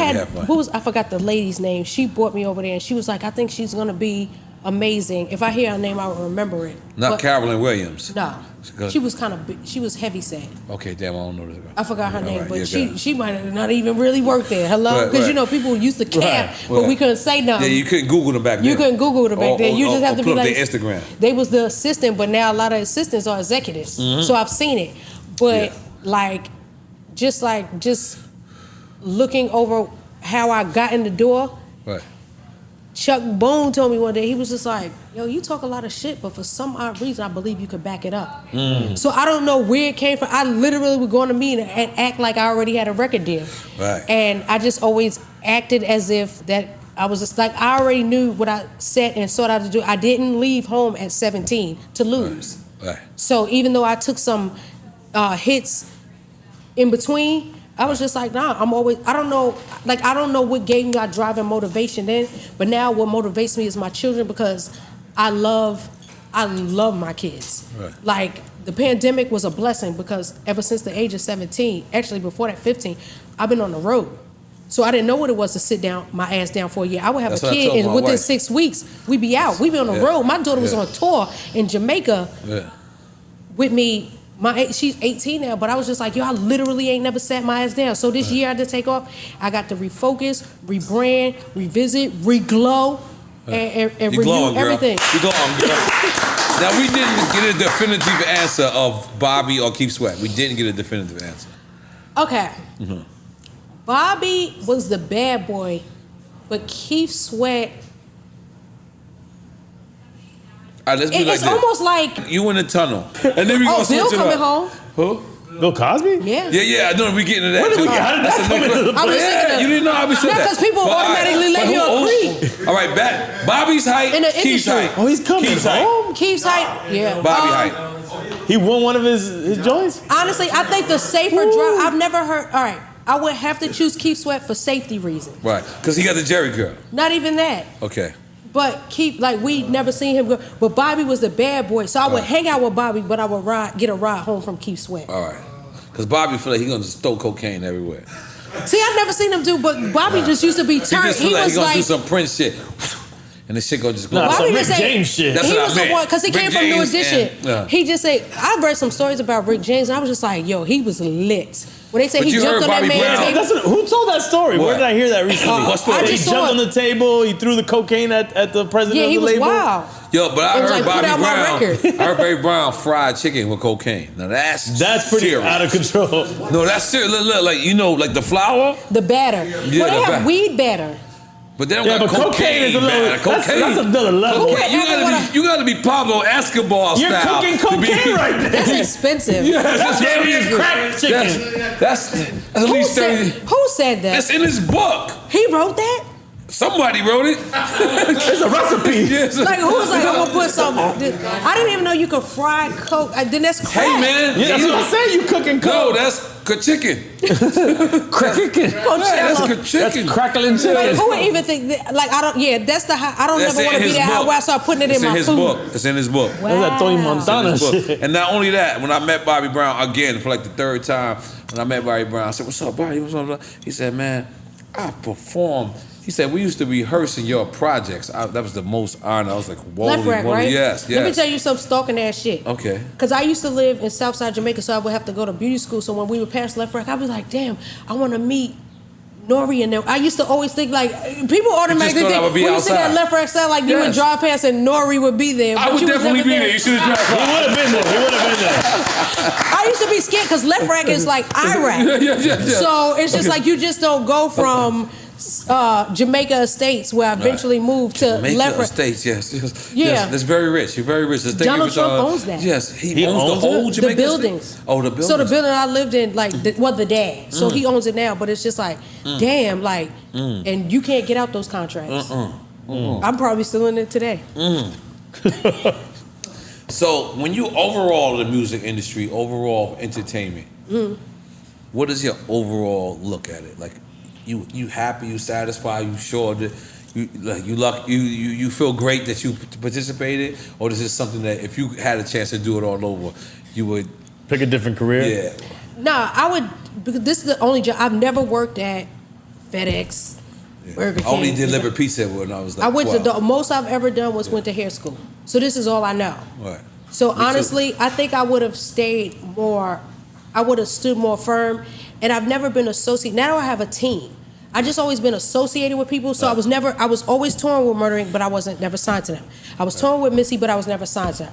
I went on the Rock the Mic tour, but I wasn't signed to Jay. Like the people that made the calls would be like, yo, we want you to run around. So it's just like I was always affiliated and associated with things, but I never had anything for myself. So now that I have a chance to rebrand, I wish I would have done it sooner, because I think I would be, you know what I mean? I would own everything, because I know the way I think. But I would put people in positions to pass me. I'm not doing that no more. And I think that I should have done it sooner, but I get it. I didn't know the game. I didn't have the management. All in due time. Yeah, like I was literally doing a lot of things by myself. It felt like I was paying people to be my friends and to be around. So they would be management, it would be certain things, but I'm just like, wait a minute. Like it just wasn't right. So I really thought it was the entertainment industry. So I was thoroughly and highly entertained. But it's the music business. Right. So I did the music, but I didn't handle the business. So now I have a chance to get it right. That's why I'm just like, I'm back for my second go. Like nobody can kick me out of any. Only thing I've been kicked out of was high school, and they had to let me back in. Who you calling? I'm calling Beanie Siegel. Yes, call. That's the Brody. I'm calling for FaceTime. He ain't gonna answer. Wow. Cause it's still the daytime. Oh, okay. We in cahoots. Let's see. But so what happened? So what happened when you heard that this versus battle between me and Beanie Siegel? Where was that? I was literally peeking on Instagram, and then I saw it. Peeking. Okay, peeking. And I saw you running in like a sweatsuit, and I saw you post. I saw them posting up Beans. Was like, yo, N.O.R.E, and I was just like, see, me and Beans go way back like years. We did Parking Lot Pimple with Jay-Z together, so that was a great experience. Good he shot a video. I did a song called If You Want to Dance. Straight floss. Straight floss. I used to visit Beans at the halfway house. Like Beans, that's family. Right, so it's like I hate when I have to, because friends are family that you're not related to, and then there's family that you're not even blood related to. But like I used to visit him at the halfway house, and there's times that he saved my life. So Really? I had to like kind of. Let's describe that. What time he saved your life? Just like it's That's just like I never heard this. when people just tell you get out the streets. Right. Why you was in the streets that heavy? Wait a minute. Talk about. Yo, I used to be in North Philly. This like, is crazy. Like, Hold on. like Beanie Siegel, the Broad Street bully, had to tell you to get out the streets. Well, had to tell What my kind of people life to tell. were you really? It wasn't no running around like hanging out. You were hanging out like right. outside, like. And yo, he had to say he basically recognized tell that? Wow, my that's people ill. just like, yo, like that's dope what you did with Mo. Right. Like my people's literally came home and was just like, I don't like what people are saying behind the scenes. We gotta clean you up, and I'm like, damn, is that bad? Like, And this is Bean saying that to you? well, being like, cause he called me little sis. That's fire. So it's just like sis, what is you doing? Like, how you go from this to like, you can't move like that. Right. You're a queen. You're royalty. You're a treasure in this industry, and you're a mom. Like Beans has cooked dinner for me and my kids. That nigga's a chef. Wow. Like he cooks stuff that he cooks seafood better than the seafood cookers. He don't even eat seafood. Wow. So it's just like we have history. Right. So it's just like. Right. I'm glad you ain't mentioned nothing about music. Thank you. All What right. once he play, I can feel You it mentioned in him the about- air. Yes. It's a rap. It's just a record called Sometimes I Want to Cry and Pray. Yeah, Sometimes that's a good I match. want to sound like. I'm just not sure if you heard that. You know what I mean? Now- you from Jamaica States, not Jamaica. You know what I'm saying? Well, So I was in South Jamaica you know what I'm Queen, saying? but I'm just like, nah, y'all. That's gonna be a great. Nah, I love it. I love it. versus- To be honest the reason with you. being because y'all personalities. Yeah. Like I love that y'all don't just be acting weird. Like it's people in the that's my industry brother. that I'm act just playing weird. around. I'm just playing around. Like I just try to gas it up because at the end of the day, I did, reach out to Swiss and Tim, and I don't want to say they ignored me because that's not the truth. They did, acknowledge me, but they didn't bring up. Oh, I see what y'all doing. I see that, So I figured, you know what? Let me help hype it up. You know what I'm saying? So this could happen because at the end of the day, Beans is my friend. Beans is my brother. But at the time when I say, yo, Beans, come outside, what I said is like, come outside, get some money. Like, come outside, like yo, we ain't been hearing about you for a minute. Let's come outside, let's get this, let's work. And it doesn't matter, like whether we do the battle or not. I want to do it. But I want to see it go down. But at the end of the day, it's gonna happen. It's gonna happen. At the end of the day, when I hit, you know, brothers, and they don't. I don't want to say that it didn't hit me back because they hit me back, but neither one of them was like, "What's up? Let's do this." I see what's happening, and I know from the backside who they want me to battle. Like quiet as kept. From what I heard, they was like, a lot of people was leaning towards me with Cameron. Right. I don't think Cameron's gonna do it. No. I don't think, not because No, Cam he's just, yeah. I think he's just, whatever, what he want to do. So I tried this. I really tried this. I hit PD Crack. I hit everybody, the Young Guns, and I didn't hit Young Guns. Excuse me. I mentioned Young Guns, and I hit Bleak. And the thing is, I don't own verses, so I can't make it happen. But I did everything I could do to make it happen. I did everything I could do to make it happen. I did everything I could do. We're still working on it. We still working on it. And that's why we got Beans. I wanted to have Beans call in today. I didn't tell him a time. So that's part I fucked up. Everyone. And we might have him here live at the show. And then we might have him here live at the show to promote it some more. Because I want to go down. I want it to go down. I want it to. I think the culture wants it. I think we want people that we can relate to. Like I love verses. Right. But now it's getting into popularity contest because I'm just like, who you want to battle in verses? I would want to do like how D'Angelo did, me and some friends, because I don't know if people know my discography. I'm not letting you get away with that. Because everybody. You want Ashanti? Do you want Ashanti? Let's keep it real. I think that would have been lit with me versus her. That'd be a good one. And we would have been in the building because we've actually toured together. Right. And the love is mutual. You wrote for Ashanti at one time? Huh? You wrote for Ashanti? No, but we both work with, like I work with Murder Inc. And then when we felt like she carried the torch. Right. Now she's getting Walk of Fame. Like that would have been lit. Right. And I think it would the camaraderie, because we have history and like we've done shows together. Like when I wasn't doing shows, she do with Keisha Cole, right? Yeah. Okay. I think that would have been lit. Let's do a realistic. Who you think that didn't battle yet? Who should do verses? Yeah. With you. Or me? With you. See, because I wrote for a lot of people, so I would have to battle a nigga. Nah, we don't want you to get away. Just like with Missy, it's like who could you battle? Not? Why can't you battle a dude? Yeah, well, like who says it has to be? That's a misogynistic or that's sexist to say that I have to battle another female. All right, so give me a female and a guy who you think you can battle. Let's give me both then, and then we take a shot for that. Well, my cocky ass, Jay-Z, shit, I don't know. Now, Jay ain't coming out there. Yeah, he not coming. He's not doing it. We should keep it R&B, I think. R&B. You and Usher.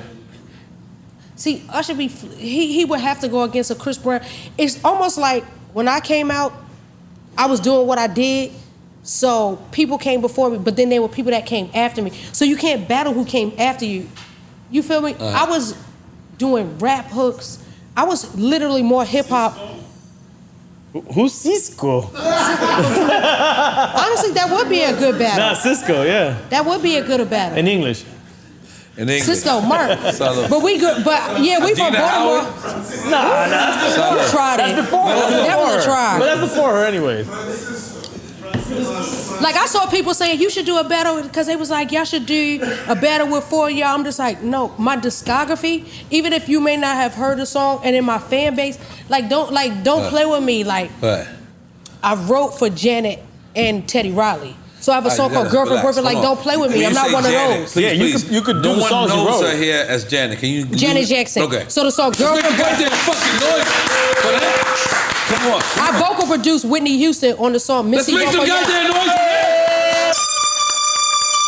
But you know what I'm saying? Like my foundation is strong. I didn't just get in like just writing songs and then just featuring and just being around. Like, I looked at my discography one day and I was just like, wow, I forgot I did that. Or people will remind you, be like, sis, don't ever forget who you are. So now that I remember it, it's not on no cocky shit, but it's just like, I did all this by myself. Right. Like, I had Missy be like, yo, go ahead. I remember standing in the booth with Whitney Houston and she giving me a fisherman friend because I was so nervous, my throat dried up. And she was like, no, that ad-lib, do that. And I was like, I don't remember what I did. I was so scared to play it back and tell Whitney Houston what to do. I remember vocal producing Gerald Levert, and he wasn't singing the note wrong, and all started telling me, no, he did the note wrong. I was like, I don't want to tell him. Like, I know what I've done. Everything. I remember working with Jay-Z and him telling me, you want to go on tour. Like, please don't discredit my backstory. Don't worry about what I went through. Saying you'll wash a lot of people up. They better be careful challenging. Yeah, because when you see Cynthia Lovin on you got secret weapons. You got secret weapons. Yeah, and then I was counting. I was just like, I got 20 in the possibles. Right. A couple possibles. Yeah, a couple possibles. Because people like, oh, you a one hit. I was like, no. Like, I've done features, and there are songs that went. See, everything now they think it's viral. They say you battle a guy. Ray J got some smashes, so he probably would have to battle. He would have to battle another guy. I used to vocal produce him. I did work with him too. Yeah, and I remember he used to be cutting up in the studio, and they was like, no, make him sing. I'm just like, he's not gonna. Sure, but to this day, he hugs me. We did a show with Live Nation. It was the Femme Forward tour, and he was there. He hugged me. He was just like, yo, and I interviewed him for radio. He was like, Mo, like, I survived the turn up. We survived the turn up. So seeing him go through. He's still in the turn up. He's still in the turn up, but he survived. Yes. He was outside. Right, he was outside. And I was around when he would go to the studio and be running around. I'd be like, oh my God. I would have to be like, come get your brother. Yeah. Or call Mr. N.O.R.E. You call him Brandy? And her dad. Wow. So I've seen him go through, but I get it. He grew up in a lot of people expect so much more from you when you grow up with both parents. But when you get in this industry, you're literally alone. And you're finding your way. Your sister's already established. Your parents are really dedicated to making sure y'all win. You rebel. I was a rebellious one, so I understood. Right. So when I saw the list of things that he's accredited, I'm just like, don't sleep. He's not one of those. He really has everything he said he was going to do. He's a go-getter. Yeah. A lot of people didn't understand that before. They was just like, oh, you just run around. You did. No. I was just running around. No, I'm not one of those. Right. Please don't take away what God has blessed me with. So basically, I feel like what you're saying is tell nobody to challenge you on verses. Honestly, I would love to do a versus how D'Angelo did, bring people out, because then people are like, oh, I don't want to battle nobody because they go song for song.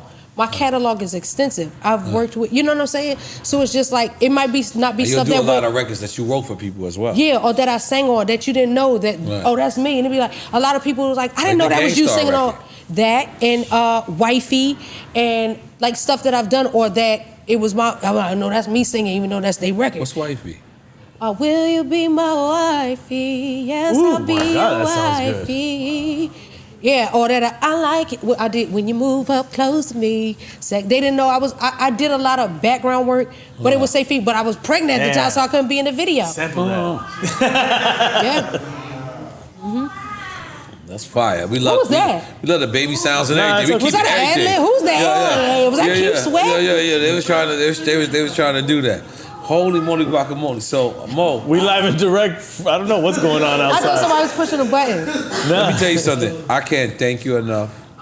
I want you to know that this is your platform. Yeah. Whenever you want to come back. But she got a record. We got to talk about the record. Yeah, we got the new Glow. T-Pain and Fat Man Scoop. Fat Man Scoop Who's supposed to come on here soon? Fat Man Scoop, shout out to him. And T-Pain's supposed to come on here soon. Yeah, T-Pain. That's going to be lit. Yeah. So, Dad, tell us about this new record. This new record, because I can finally talk about it, because like once we were setting it up, it was just like, one thing I wait for is the paperwork to get in. And so once I got the paperwork in, I was like, I'm glad I get to talk about Shining Star and this new glow. Right. Yeah, coming back into this industry, you have to realize the lane you created and you have to stay in it. I'm not trying to compete with these new artists because I realize they got their own go and they're very popular, and social media have you thinking that, oh bitch, you washed. Right. But I reached out to a lot of people. Yo, I got this record. First I did Broken Heart, which we did during the pandemic. It came out on my birthday. Wow. But we recorded on my birthday, it came out on my daughter's birthday. This is fully independent. Fully independent. The Faculty Music Group. This is your label. This is my business partner's label. Okay. So it was just like, because you have to separate the artists. I have Honey Child, which I'm a loan out company. Okay. So when you see me, it's just like, how you have this, that's Lil Mo. Yeah, this is Creed. I don't own this at all. Oh, yeah. Let me just throw it out there. Relax, buddy. Well, it's just like, so you have the artists and you have, even though it's independent, it means that we do everything ourselves. So all my relationships, all my connections, now I get to maximize. Wow. People say, I've been in this game for 20 years, never called nobody for a favor. Yo, what's poppin'? Time to cash Remember, in. da-da-da? Right. Yeah, I need that. Right. So I reached out to a couple of artists.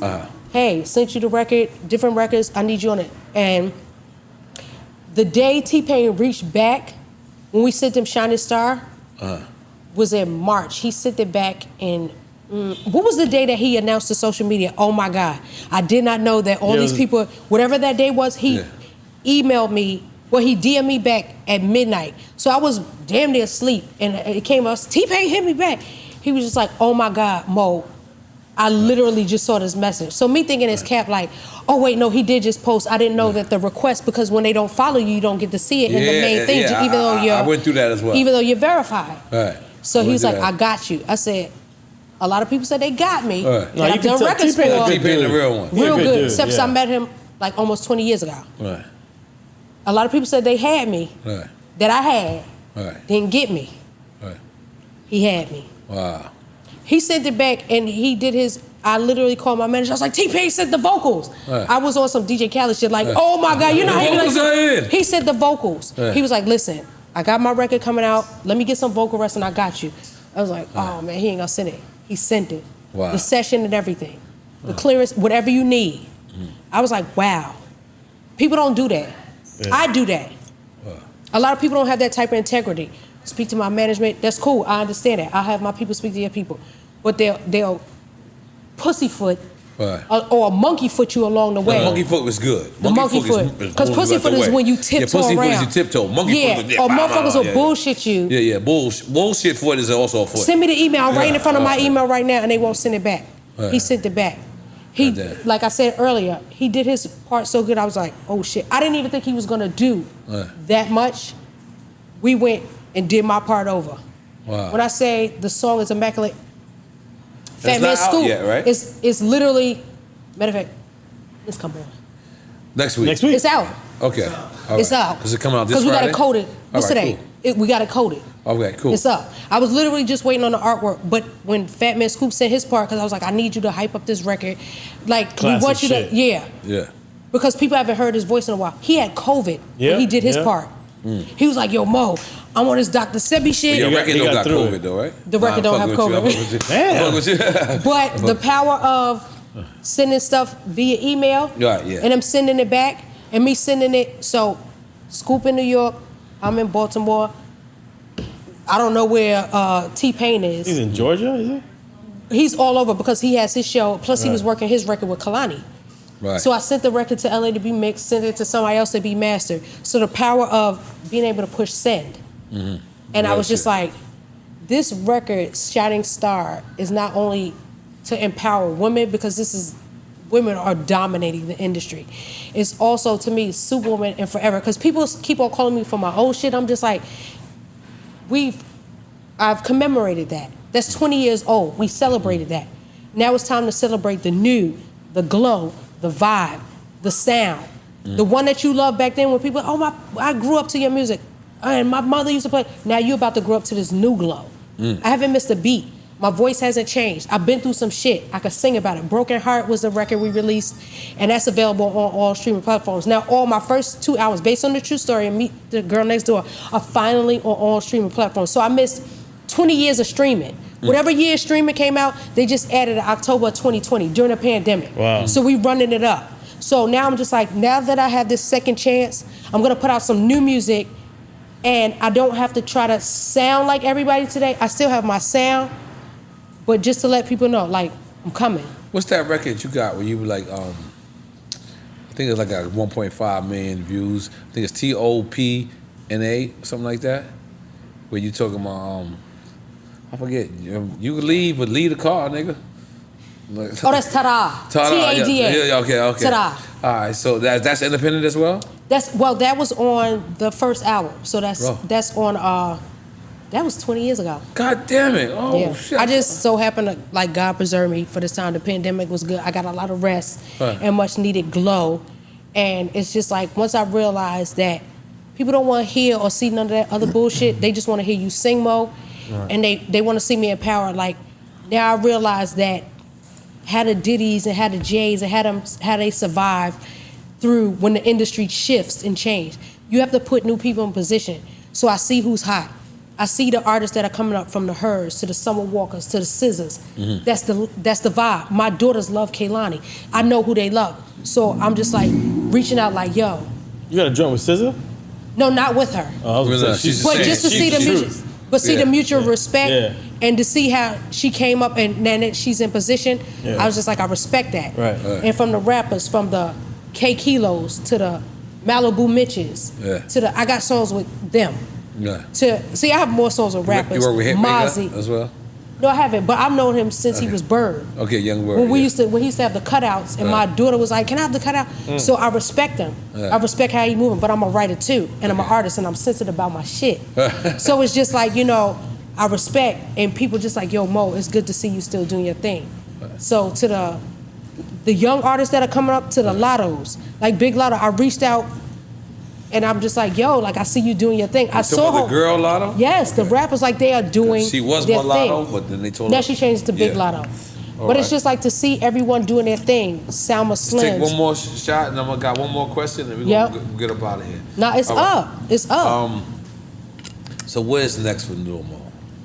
We pushing this music. Okay, you going because we literally before we even got here got a call about a reality show, and to hear my manager say they always want to dwell on the past, and people want to say shows. They go, we want you to be on a show about heartbreak and this. Bitch, I'm past that. If it ain't about this new glow, even on to shows, I literally turn down. And I'm gonna say this, and this is all due respect. There's shows that want to, I say salute or give flowers. They push their movement, and they want you to be a part of it, but they don't want to pay. So it's one thing to promote and to do sit downs, but if you want me to perform, don't tell me what y'all price. You didn't even ask what my price was. The bag is up. I saw how much rappers' baby mothers are getting paid. You're not gonna say, I got $5,000. What am I gonna do with that? Right. What costs $5,000 to this day? I'm not trying for a performance. Right. You're not gonna offer me that, bitch. I'm not washed. You're gonna. This is the prices that we set. Right. And you might as well pay it now or pay later. Because trust me, it's about to run up. I know the game. This is chess, not checkers. Woo! So don't play with me. I am not one of them. You're not going to pay somebody's baby mother that don't have no songs out to come there and drink, but they ask me to come do the same thing and sing. That's a separate fee. It was a major people who tried to book us. It was like, we want you to come this. Okay, well, that's a la carte. So that's $10,000 for this, $20,000 for that, da-da-da. Well, shit, bitch. As soon as I grab that microphone, it's up. I get it. But that was a test to see if I would accept the less. No. You want greater, you got to do greater. And I realize now, you got to work hard now, just like I did in the beginning. It's like I'm a new artist. So people know the old Lil Mo, but the new Mo, the shining star Mo, that's out now, you gotta push what you're promoting. You gotta respect the brand. You gotta respect the grind. You gotta respect my work ethic. Right.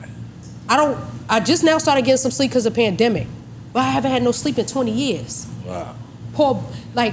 You feel me? Paul Bunyan slept after this, and the motherfucker grew a beard, which I shaved before I got here. You feel me? So it's like, I'm not sleeping, and I know what my hand calls for. Nobody's gonna play in my face. So from the verses, it have to be me plus friends, because I don't want to battle nobody. Because when you realize, damn, she did that. When I realize all that I've done, I've commemorated all the shows that I've done for free, the tours that I've been on, and been in the middle of the airport and been like, damn, I gotta get home. And motherfuckers cut me off in the middle. I realized I was always out here. I had a couple of people with me, but now I have a team. You're gonna respect the team. Javante Tavis, he from Baltimore. I saw him grow up as a youngin', and I like what he said. He's just like, yo, my team stay on me. There's things I do, why would you do that? What does that have to do with you? Delete it. Somebody may have screenshot it, but delete it. That's not you. There's a new you. You have to reinvent yourself. If you want to go to the next level. I reinvented myself, and people gonna respect it. Goddamn, make some noise for that. Thank you. We can't think. I feel like I'm going to close it out, but I got to close it out on a shot. It's 5 o'clock somewhere. Yeah, we might as well. Let's do it. This is amazing because you know how much these shots cost at the goddamn hotel? $50. We spare no expense here at Drink Champs. Period. Hey, you a legend. You a legend. You a legend. Thank you. And at first I was afraid of that title because people think legend means old. Nah. Seasoned. Experienced. Veteran. The best food in the Purple world Heart. is when you season it and you leave it overnight. Period. Purple Heart. You let that season. I done been through the bullshit. You let that shit marinate. You seen Medal the of industry. Honor. You know what Beans I'm ain't answer. Nah, he ain't answer. Don't worry. Nobody can't get Beans on the phone? No, don't worry. Because we're going to take some pictures, you're going to do some drops, and then, you know, he might walk out of the Escabables. You never know. Is that still open? I don't know. I just always Beans say cooks. that. I always say that. Yeah. Come on, Maka Paya Ping Pong. Maka Paya Ping Pong. That's he grew up with Beans. That's my man. He not answering.